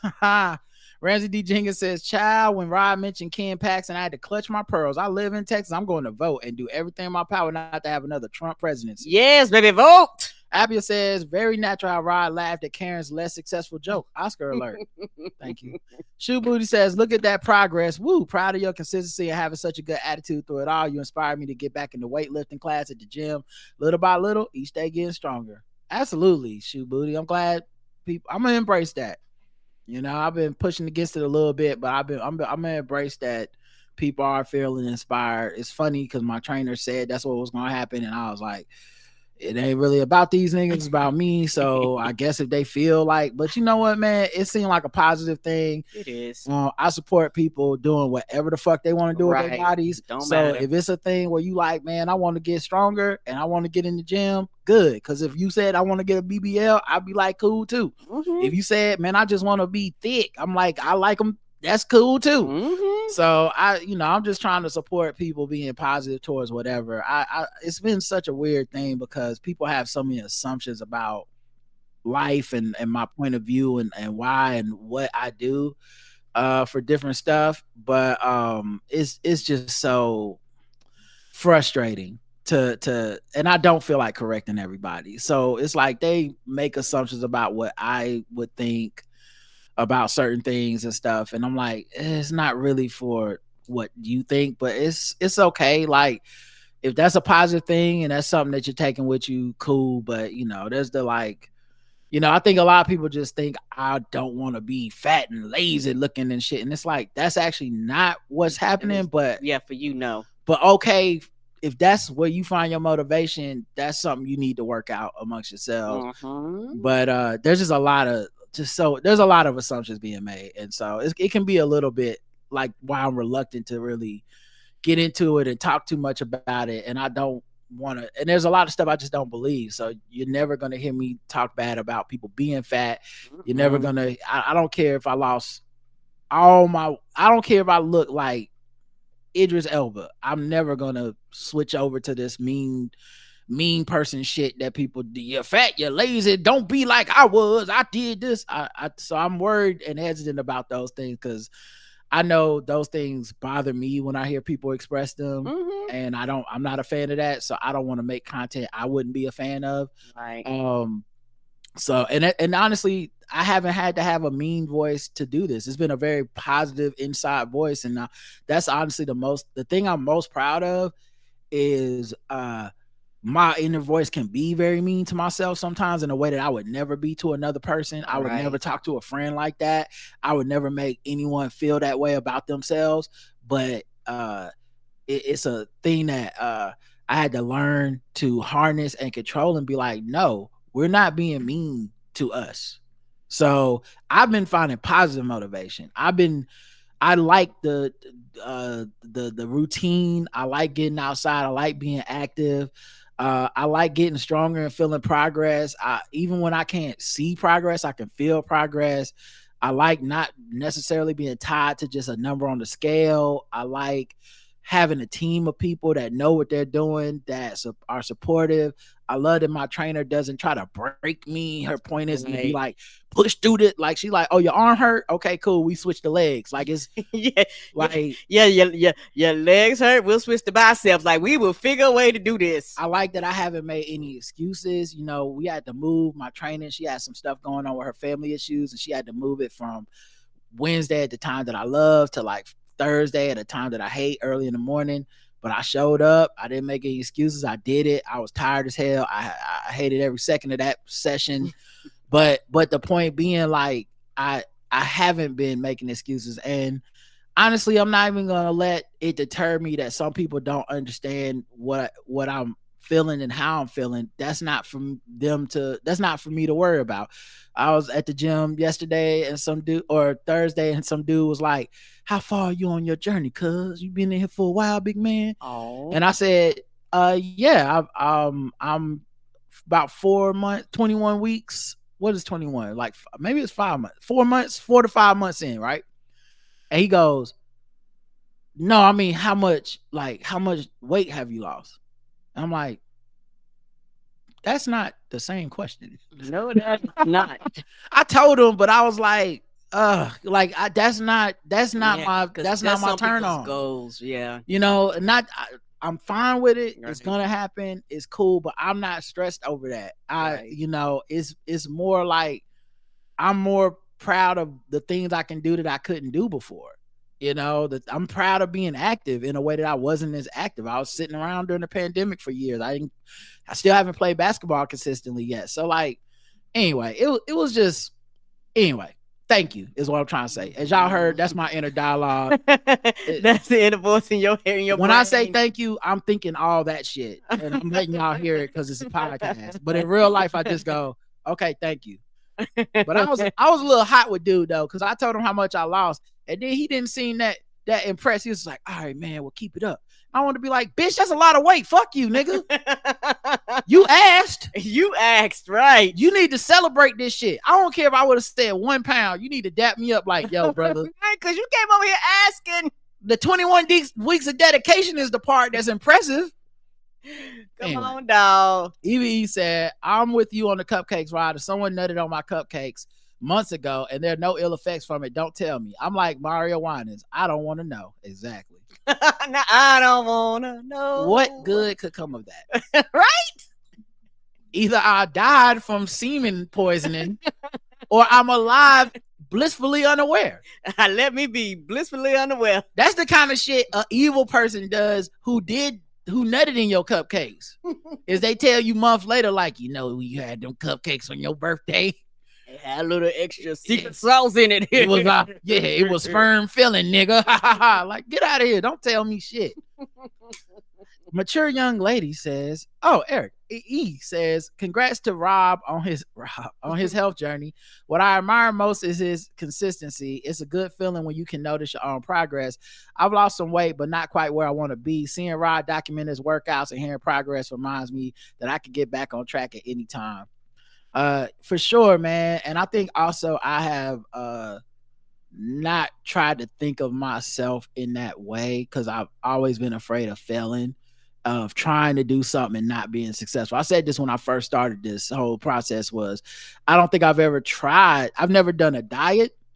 I've never done any of those, like, we're going to try to weight loss competition or none of that shit and no jobs. Cause I'm like, and I think if I'm being 100% honest and transparent, it's because I've always been like, things that I want, I've been able to attain with hard work or eat. So a lot of it easy. To be frank, a lot of stuff that I've wanted just kind of fell in my lap, and some stuff I didn't even really want, and I got it. I didn't want to be a TV writer. I just did it, and I was really good at it, and I haven't pursued it since. Like, I could be trying to submit packets and get into other writing rooms and find other jobs and shit. I haven't. It wasn't a thing I wanted, so it's not necessarily a thing I'm chasing. And it's probably something I could be good at. And if I really, really, really put in work, maybe I could be writing TV series and writing movies and shit, but it's not my dream. And I do recognize how much work and time it is. And I'm like, but I have always wanted to like lift weights and be stronger and stuff, but I've been intimidated by the gym and overwhelmed by it. And it's not really my culture and all this stuff. And I made like, I've thought about, a bunch of stuff like that, man. But what if I quit? What if I don't do it? What if I can't stay consistent? What if I try to eat better, but I fuck up sometimes, and then I would fuck up and quit. You know what I'm saying? I'm like, oh, okay, I'm gonna do this. All right, first day I ate a slice of pizza. Well, fuck that. Guess I'm not doing that. And so this has been the first time I've really earnestly tried and stuck with it. And honestly, because I haven't really just been measuring everything in like pass or fail, and just been looking at it in all the cliches of journeys and lifestyle changes, right, go with the flow, all that stuff. It's actually been helpful. Who knew? All that shit that you be saying is real. It really can be it's really a mental state. And and like I said, I just, and of course I just try to avoid what I find to be negative stimulation and negative motivation. I try to stay away from the like, all the big back jokes and shit that everyone's doing. I stay away from that kind of shit because the ridicule is not, it never motivated me. People been ridiculing fat people my whole fucking life. Mm-hmm. So if I was going to find motivation in the mocking of my body, I would have been changed that. Ain't that the truth? And I don't Me know why too. they can't relate or understand that. Maybe because that's where they find their motivation, but that's not it for me. So I've been finding it with positivity and love and support, and I honestly, I'm a little bit surprised in a great way of just how supportive the average person that be in the gym is. It's really not like what, and it's my fault for assuming, but it's really not like how social media and most media portrays it. How you scared to death to walk in there. And we've come a long way since like TV shows like The Biggest Loser, which I thought was one of the most fat phobic offensive shows I've ever seen in my life. Love that show. Yeah, I never watched an episode. I hated that show because it always was like, you fat pieces of shit do this, and it was all fad diets and trying to kill people for entertainment, and that's why they end up getting sued. And the people that run it have some of the most egregious, mean takes on just everybody. That Jillian Jacobs woman turned out to be a horrible fucking person. He did. Like, so I'm like, I wasn't into that because I never felt like that was even about weight loss. That was about ridiculing people for being fat so you could sit at home on your couch and not feel like you were that bad. Like, well, at least I'm not fat as them. The 500-pound life, 1,000-pound life. It's a lot of, at least I'm not fat as that loser. Did you see the episode where she was eating the chicken on the bed or whatever? And it's just like, I couldn't watch none of those shows. Yeah, it's just never made me feel good. So I've been finding things that do make me feel good, and that's what's really motivating me. I've stated before that I want that Rod and Karen love. I love the banter about Karen feeling spoiled. I'm out in these Charlotte streets trying to find me a Rod, but I think they stopped making that model after Karen got hers. I wish continuous happiness upon your union. Thank you. And yeah, I appreciate the sentiment. I like seafood boils. I haven't found a good one here yet. I tried crab de jour on South Tryon. It was just greasy without flavor. I love hearing about the places you guys eat. Well, I don't eat seafood boils enough to know which ones are good, because I tried crab de jour and was like, oh, okay, cool. You know what I mean? But I did get it with the Cajun whatever seasoning. So I don't know. Maybe you gotta add the right season. I don't know. I don't know. If you find a good one, let us know so I can try do. it. And then I can know what a good one is so I know when I'm getting some bullshit. Right. Because right now I don't know. Right now I don't know. The poll was, should seafood boils come with instructions, based off of Karen's random thought. 37% of people agree with you. Yes. 63% say no. Yeah. You just throw somebody in there and be like, go. And you be like, the fuck I'm supposed to do with this? Like I said, I like go. I like it. I don't ask for it for anything else. I go to Asian places. I'm like, give me the motherfucking chicken feet. Let's go. Mm-hmm. I'll figure it out. I'll ask. But they don't require utensils. Dion says, glad to hear you're getting this on YouTube. Glad to hear you're getting the results you want from your lifestyle changes. Right, I had struggled with my blood pressure despite being a gym rat. Years later, I realized I was neglecting some other things I need to keep in check. It's so fulfilling to see the work you put into your health works. Absolutely, man. That's the other thing that I'm really glad about, having other measurements that aren't just weight. I'm sorry, but I know that's how most diet challenges and all this shit is. How much do you weigh? How much do you weigh? How much do you weigh? Did you lose 4 ounces? Did you lose a pound? It can get obsessive. It can get daunting. It can make you feel like you're not doing the right things where you are. I like having, the nutrition plan. I like having the trainer. I like having the measurements for like my arms and chest and all that stuff, because even on the days where I'm like, damn, I don't know that the scale is moving, and now I'm back to checking it once a week. So to me, that's a lot less pressure. Last week, I actually forgot to check it. When I went into the trainer, I was like, oh shit, I forgot to weigh myself. And she was like, that's okay. That's good. It's not all about that. Like, you can weigh yourself at any time. Text me if you want to like report in with like your progress and stuff. Cause the most important thing is you don't want to like have any huge fluctuations. Like I don't want to be like, oh, I thought I was this weight, but I'm actually 5 pounds heavier. But as far as just like a pound or two, man, that shit might come off in 1 week and be back. It might be the same some weeks. It might go down 2 pounds, come back. Like, if you start obsessing, it can fuck with your mind. And so I'm glad to have other measurements, such, like you said, blood pressure. When I go to the doctor and they're checking like cholesterol. When they're checking all that work, your urine, all that stuff, that's the shit that matters. And when I went to the doctor last time, I made such great improvement. Like, even she was like, oh my God, like, you really not bullshitting. You really made these changes. And I'm like, yes, I'm what I said I would. And I just going to New York, this shit was fucking up my whole flow. But I made a promise in my mind when I got back home, I was going to commit to some things that I had been neglecting for a while. And I just didn't feel like I had the schedule and the routine to be able to do it in New York and Charlotte, but to be here where I know the layout, yeah, dog, we doing it. That's good. I'm glad that she recognized. So it probably was like a dramatic drop in your numbers. So I'm glad. Observe Spoonful said the Bandit section was absolutely adorable. Not Rod getting the butt of knee shorts just in time for Hoochie Daddy season. I'll see you, Mr. Morrow. Well, they gonna get these games. Okay, out. Observe Spoonful, they gonna get these games. Also, shout out to there's a dude at the Y that's a trainer, and he's not my trainer, but he always see me in there working, and that dude got to be one of the most like supportive dudes. Oh, because like I really just. When I'm in there, I lock in, I put the headphones on, I get my little station set up with my cycle of exercise that I know I'm gonna be doing, and I just like drink water, work out, rest, drink water, over and over.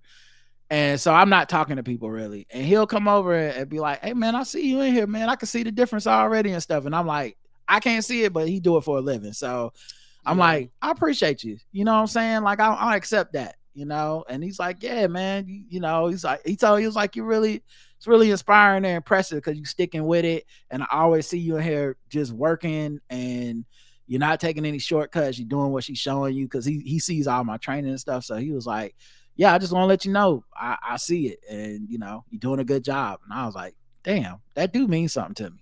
Mm-hmm. And I try not to let it mean nothing, but it did. I be sometimes lying. People be watching that you don't always think be watching, and like people say, most people don't stick with it. So when they see you in there, like you said, that 4, that 5, that 6 month, they go, you serious? Yeah, I seen one of the homies who had started lifting weights way before I did and getting in the gym. We used to play basketball a lot, and he, talking to him, he was talking about it. He's like, I see you in here, man. I don't be wanting to bother you or nothing, but I see you here putting in that work. And I was like, bruh, appreciate you. Mm-hmm. Absurd Spoonful says Karen giving Rod his flowers in public was heartwarming, 100% lifted my mood this morning. Oh, thank you. Glad to be lifting moods. Lifting moods and lifting the length of these shorts to these thighs. Eyes out, thighs out. as they say in the streets. All right. We got some voicemails to get to. So let me pull up the voicemail line, and let me also take this opportunity to play a little more music so that because we don't know where we're going to be putting these commercials. So let's see. I guess we play this one. He didn't be wanting to body, and you got to tell him no. Psych.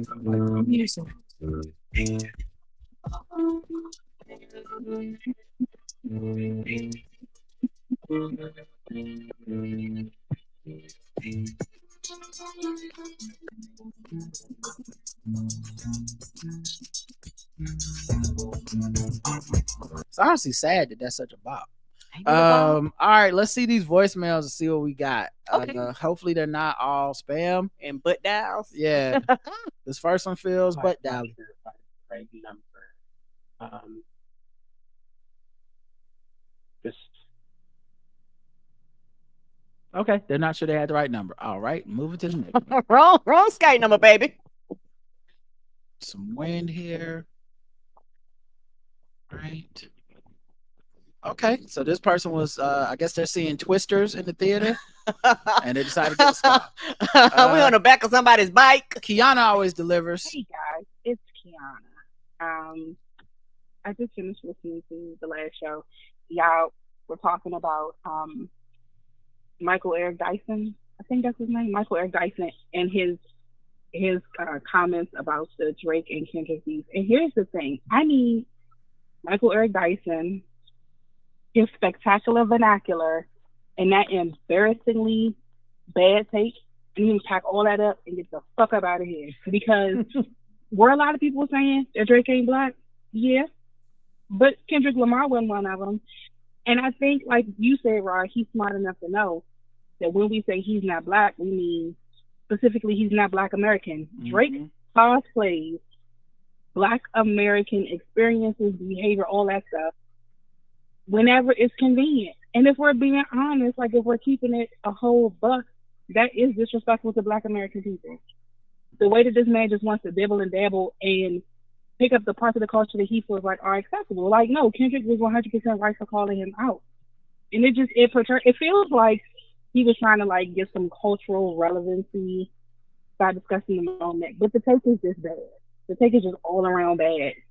And I agree with you 100%. I don't want no woke perspectives or no hip hop beef. When it's a hip hop beef, we all know what beef between ICU and ICU. We all know what the shit is. Like, I don't know why he felt like he needed to stick his high yellow toe in these waters. But yeah, you need to pack all that up and get on out of here. So anyway, that's all I got to say. Love it out. Bye.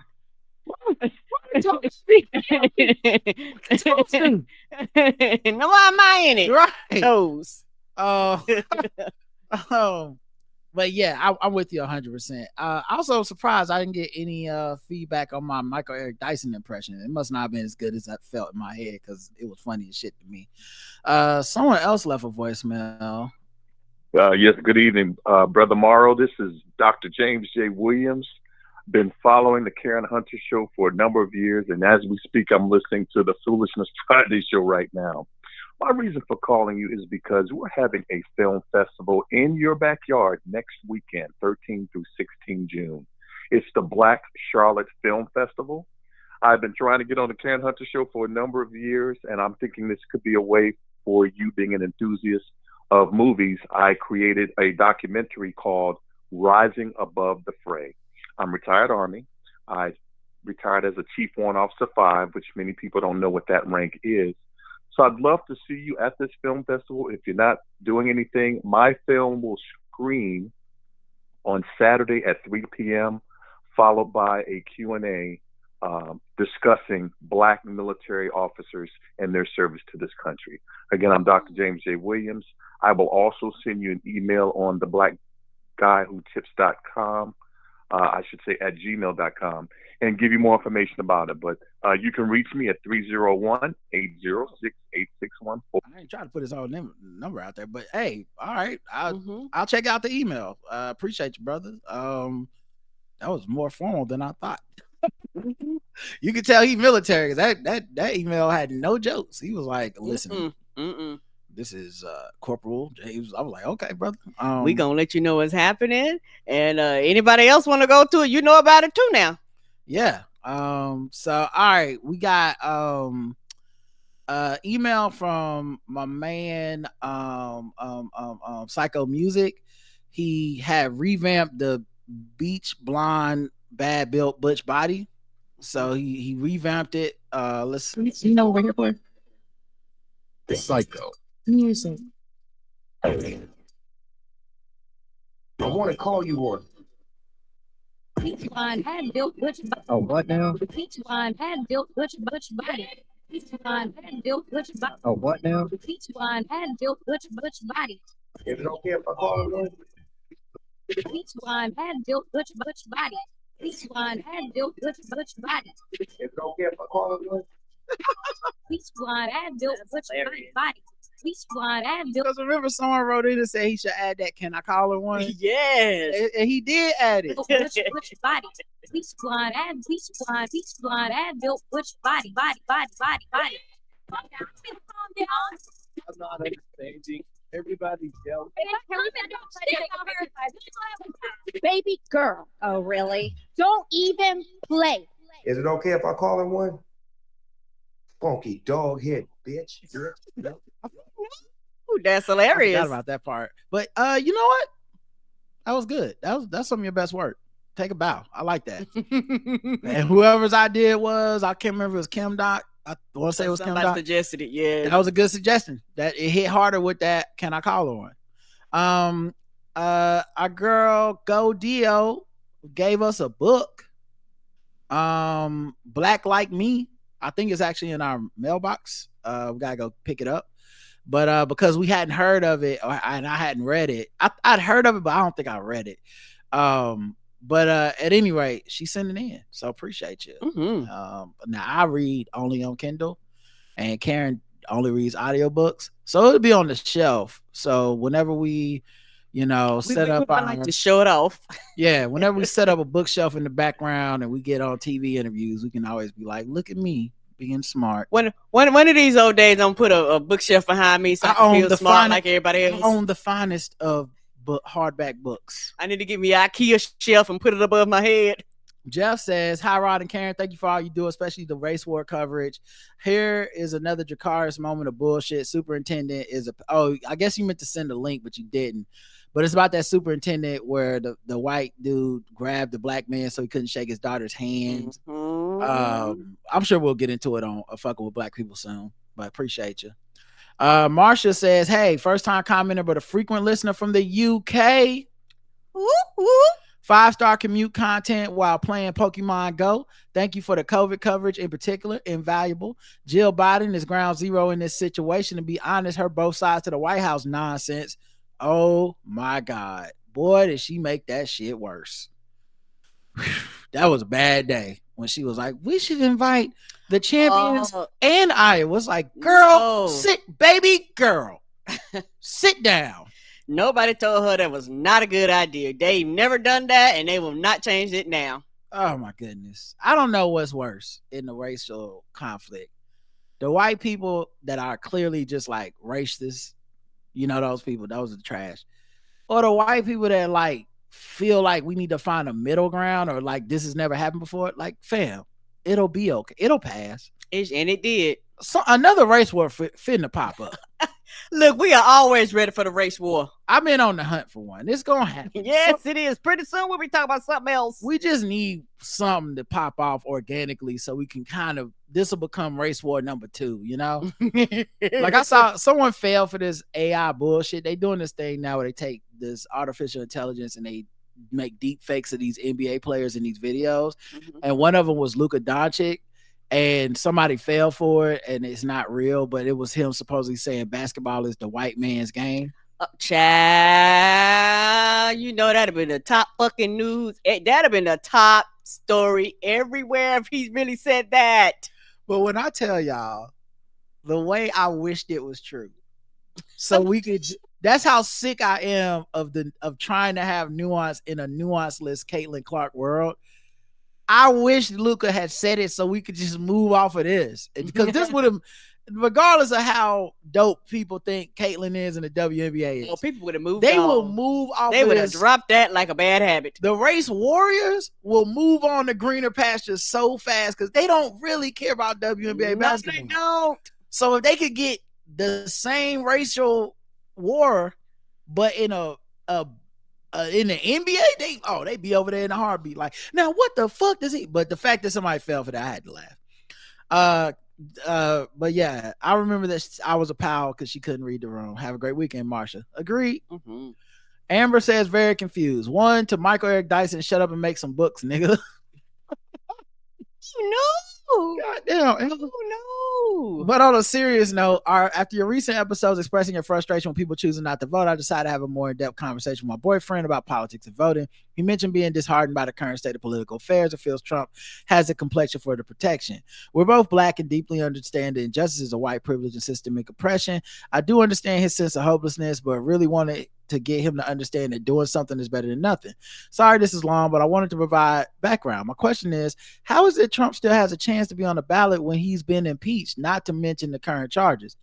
He hasn't been, the process of impeach inquiries and stuff happened. He was not actually found, he was not actually impeached. They didn't have the votes to do it. They did not. Republicans refused. So he hasn't truly been impeached in the way that we think of, where right. Now that I think about it, let me see. I'm trying to see if any president has ever been impeached in America, because I know people say Nixon. Didn't he leave here prior to that? Because like the process is called impeach, but I don't know that they vote like we've ever had a successful vote of like we're getting this president out of office. We have had efforts to do it, but I don't know how many were successful. Yeah, Andrew Johnson was impeached. Let's see. Did they? It fell by one vote. Bill Clinton was impeached. He was both articles failed to receive the required supermajority, so he was acquitted and not removed from office. Donald Trump was impeached twice. Didn't both fail? Both articles of impeachment failed to receive the required supermajority. Same thing for the second one. So because Republicans refused to put him out of office. So in the way that we talk about impeachments, no president has ever been successfully impeached. Richard Nixon would have been. He resigned before the process could end. Yes, I remember that. Yes, but he was fitting to be the first. And yeah, they go over investigations without impeachments. Yeah, it's on Wiki. So that's what's happening. He's not actually impeached in the way that we like to think. When people think of impeached, they think, and then he was like successfully kept from being president or kicked out of the office or whatever, and therefore you can't run again. Go. What I was gonna say is this: he got quote unquote impeached twice, and they both failed. This is why me personally, I'm looking at the Republicans going, this is y'all fault. If y'all want to stop him from running your fucking party, you would have impeached him so he'd had no way of fucking running again. Like that literally would have killed it. I like that this is happening because it brings me back to the point with your boyfriend. How did those Republicans get in office? They're the ones who decide that really, truly, the politicians decide, will they vote for or against getting him out of office? They didn't have the votes. Why didn't Democrats have the votes? Because people like your boyfriend, not to impeach his integrity. Ironic choice of words. But because he didn't want to try at that level, and enough people like him didn't try at their level, these motherfuckers basically get to decide if Trump can run for office again. And it's not just like the Senate, I don't believe. It's like your representatives, your Congress people. It's all these offices that we are like, we're like, well, I ain't voting. I don't want to be part of this. Well, if we would have, and enough of us that gave a fuck the other way had, those people wouldn't have been in a position to essentially make sure that he was not punished in his with his egregious violations of the Constitution. Right. But we couldn't be bothered, My boyfriend and I were researching to reconcile what we learned in social studies that an impeached president can't run again. Neither of us could understand how this is possible. I hope this doesn't seem like I'm asking you to spoon feed me as a consumer of your podcast. I genuinely tried to research, can't figure it out. Hoping for better understanding. Thank you so much. It's always love the show. P.S. Here's a picture of me and my boyfriend. Well, y'all are a very cute couple. We love to see it. And a lot of people don't understand that, so that's cool. And yeah, I don't feel like you're trying to listen. We not these podcasts that's like, how dare you ask us questions? We not them. So you got a question. Adorable. So we not them. Now you did put your boyfriend's face out here as a non-voter. So if I see him on the streets, I'm gonna talk his ear off. But I'm like, hey brother, you in the dreads? No, but yeah, so we're not these shows that's like gets annoyed when people write in to tell us. And it's good to know because I guarantee you're not the only one who did not understand that process. When a lot of people think impeach, they automatically assume that you're guilty and everything went through. They don't realize it's a long process to get there and it can fail. And I feel like what we learned as kids was definitely like impeach equal you can't run for office. Right. And to get older and realize, oh no, impeached means you just are the process was started. But that doesn't mean you actually the votes passed, which would actually kick into all that. You can't be president, you can't run again. Right. Like somebody said, impeachment is the trial. Like it is Yeah. actually a trial. All right, last couple emails. Celeste writes in, "Hi Rod and Karen, hope you both are well. Wanted to write in about this episode. A few things really had me saying out loud in my cubicle. Dracarys. Luckily, I was by myself, or there may have been issues. As always, you both point out local, state, federal, racist, fascist, bad actors who are totally intent on trying to turn this country back to before emancipation. Has me feeling not alone and recognize the situation. It's so sad and disappointing how some black and brown people are signing on for a check, clout, likes, or whatever, treating us like a joke. Yeah, I saw 50 Cent posing with like Lauren Boebert or some shit the other day. And I'm like, yeah, that's why I wasn't trumpeting him as a hero just because he don't like Diddy. Right. He's not. Curtis do what he do for Curtis.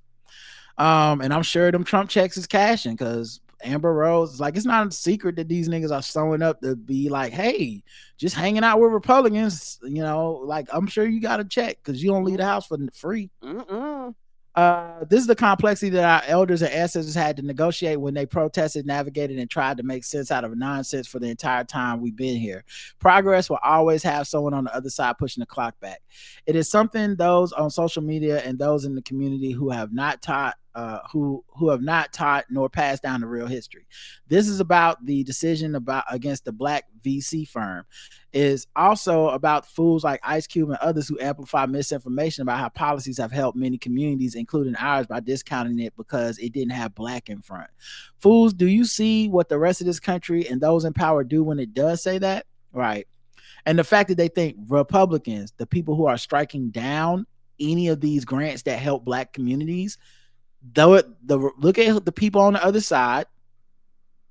Look at who is always responsible for these trials that end up going to these conservative justices who end up striking down the money that's going directly into black people's pockets. And look at how, and this is private money, so this isn't government money. Which means you should have the right to do whatever the fuck you want to with so it. So you're telling me, Ice Cube, that the same people responsible for shutting this down, if they get in power, are going to pass your platinum plan to directly give black people money? I don't believe you, and I don't want to believe that you believe that, because that would make me have to not respect your intelligence. So sadly, I'm at a point where I either have to believe you're complicit or you're incompetent. And I hate to feel that way, but in this political field, that's how it seems. Let's see. But yeah, they react, and then we certainly made a lot of progress without all of the policies, laws, rules that folks fought for having everything spelled out. You have to be a complex thinker, play chess, not checkers, and we are going to need to have those in our community who understand that, hopefully navigate this and follow generations successfully if we're going to make it. Anyways, as always, take care. Thank you. John, last one, says kink therapy, teachers, race wars, etc. Hi, good morning, Rod and Karen, or Karen and Rod. Sorry, my bad. Good morning, Karen and Rod. I was listening to a sex podcast interview with psychologist David Lay, author of Insatiable Wives and the most comprehensive psych study of sex fantasies. And he said that the average practicing psychologist only gets something like 2 hours of training around sex and intimacy. Out of hundreds of hours of professional training, almost zero focus on the subject, even though it's such a huge part of all of our lives, relationships, and happiness. And that's just for plain old vanilla sex, not even getting into kink and non-monogamy, etc. He also pointed out that so many therapists bring their conservative, Christian, and or just traditional monogamy beliefs into their therapy and can't resist trying to push it on their patients or shame them for anything else. It's a huge problem in the field of mental health.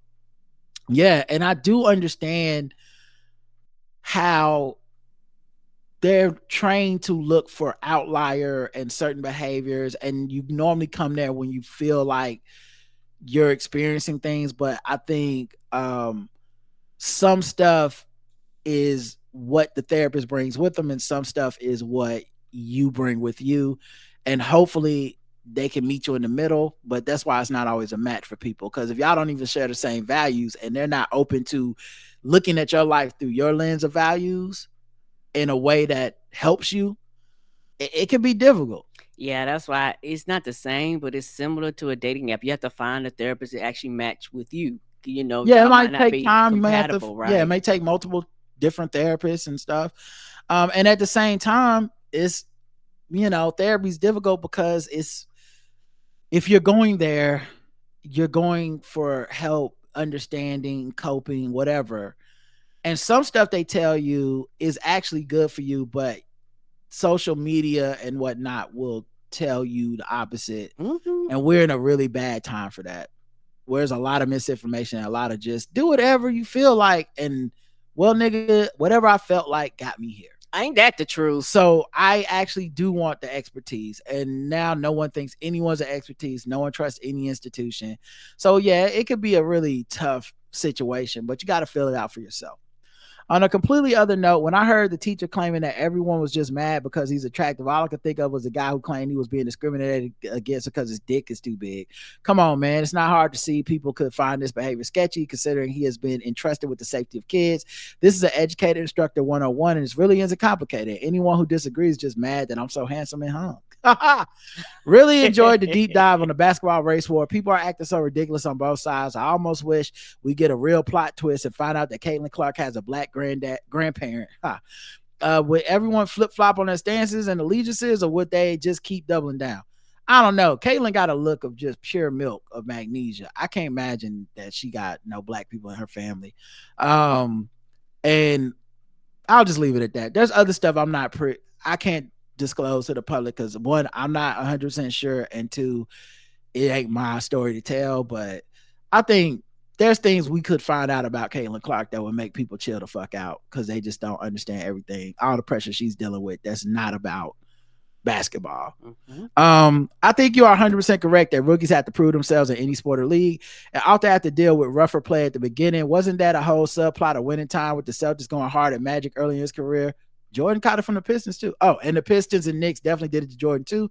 Anyways, I always love your Stephen A. Smith invitation. So good. Yeah, and LeBron got it from the Pistons too. Ben Wallace and them. Oh yeah, they beat him. It's just basketball. I'm moving on. I know y'all tired. I'm tired of saying this. So I know y'all tired of hearing it. But nigga, this shit ain't new. Right. Rod, I really appreciate your honesty and humility and the way you talk about Israel and Palestine. The more I've spent learning about the history of conflict, I've learned it really is complicated as fuck, and the narratives that are dominating so much of the discourse around Gaza are painfully lacking in context and nuance that the conversation demands. I also think that anti-Semitism is way more prevalent in our society, including in progressive spaces, than many want to admit. Yeah, I mean, I just try to stick to what I think most of us could agree with, which is when you see the human suffering of people in Rafah, in the Gaza Strip, in Palestine, I think it is very much this does not seem like it's even doing what Israel says they want to do.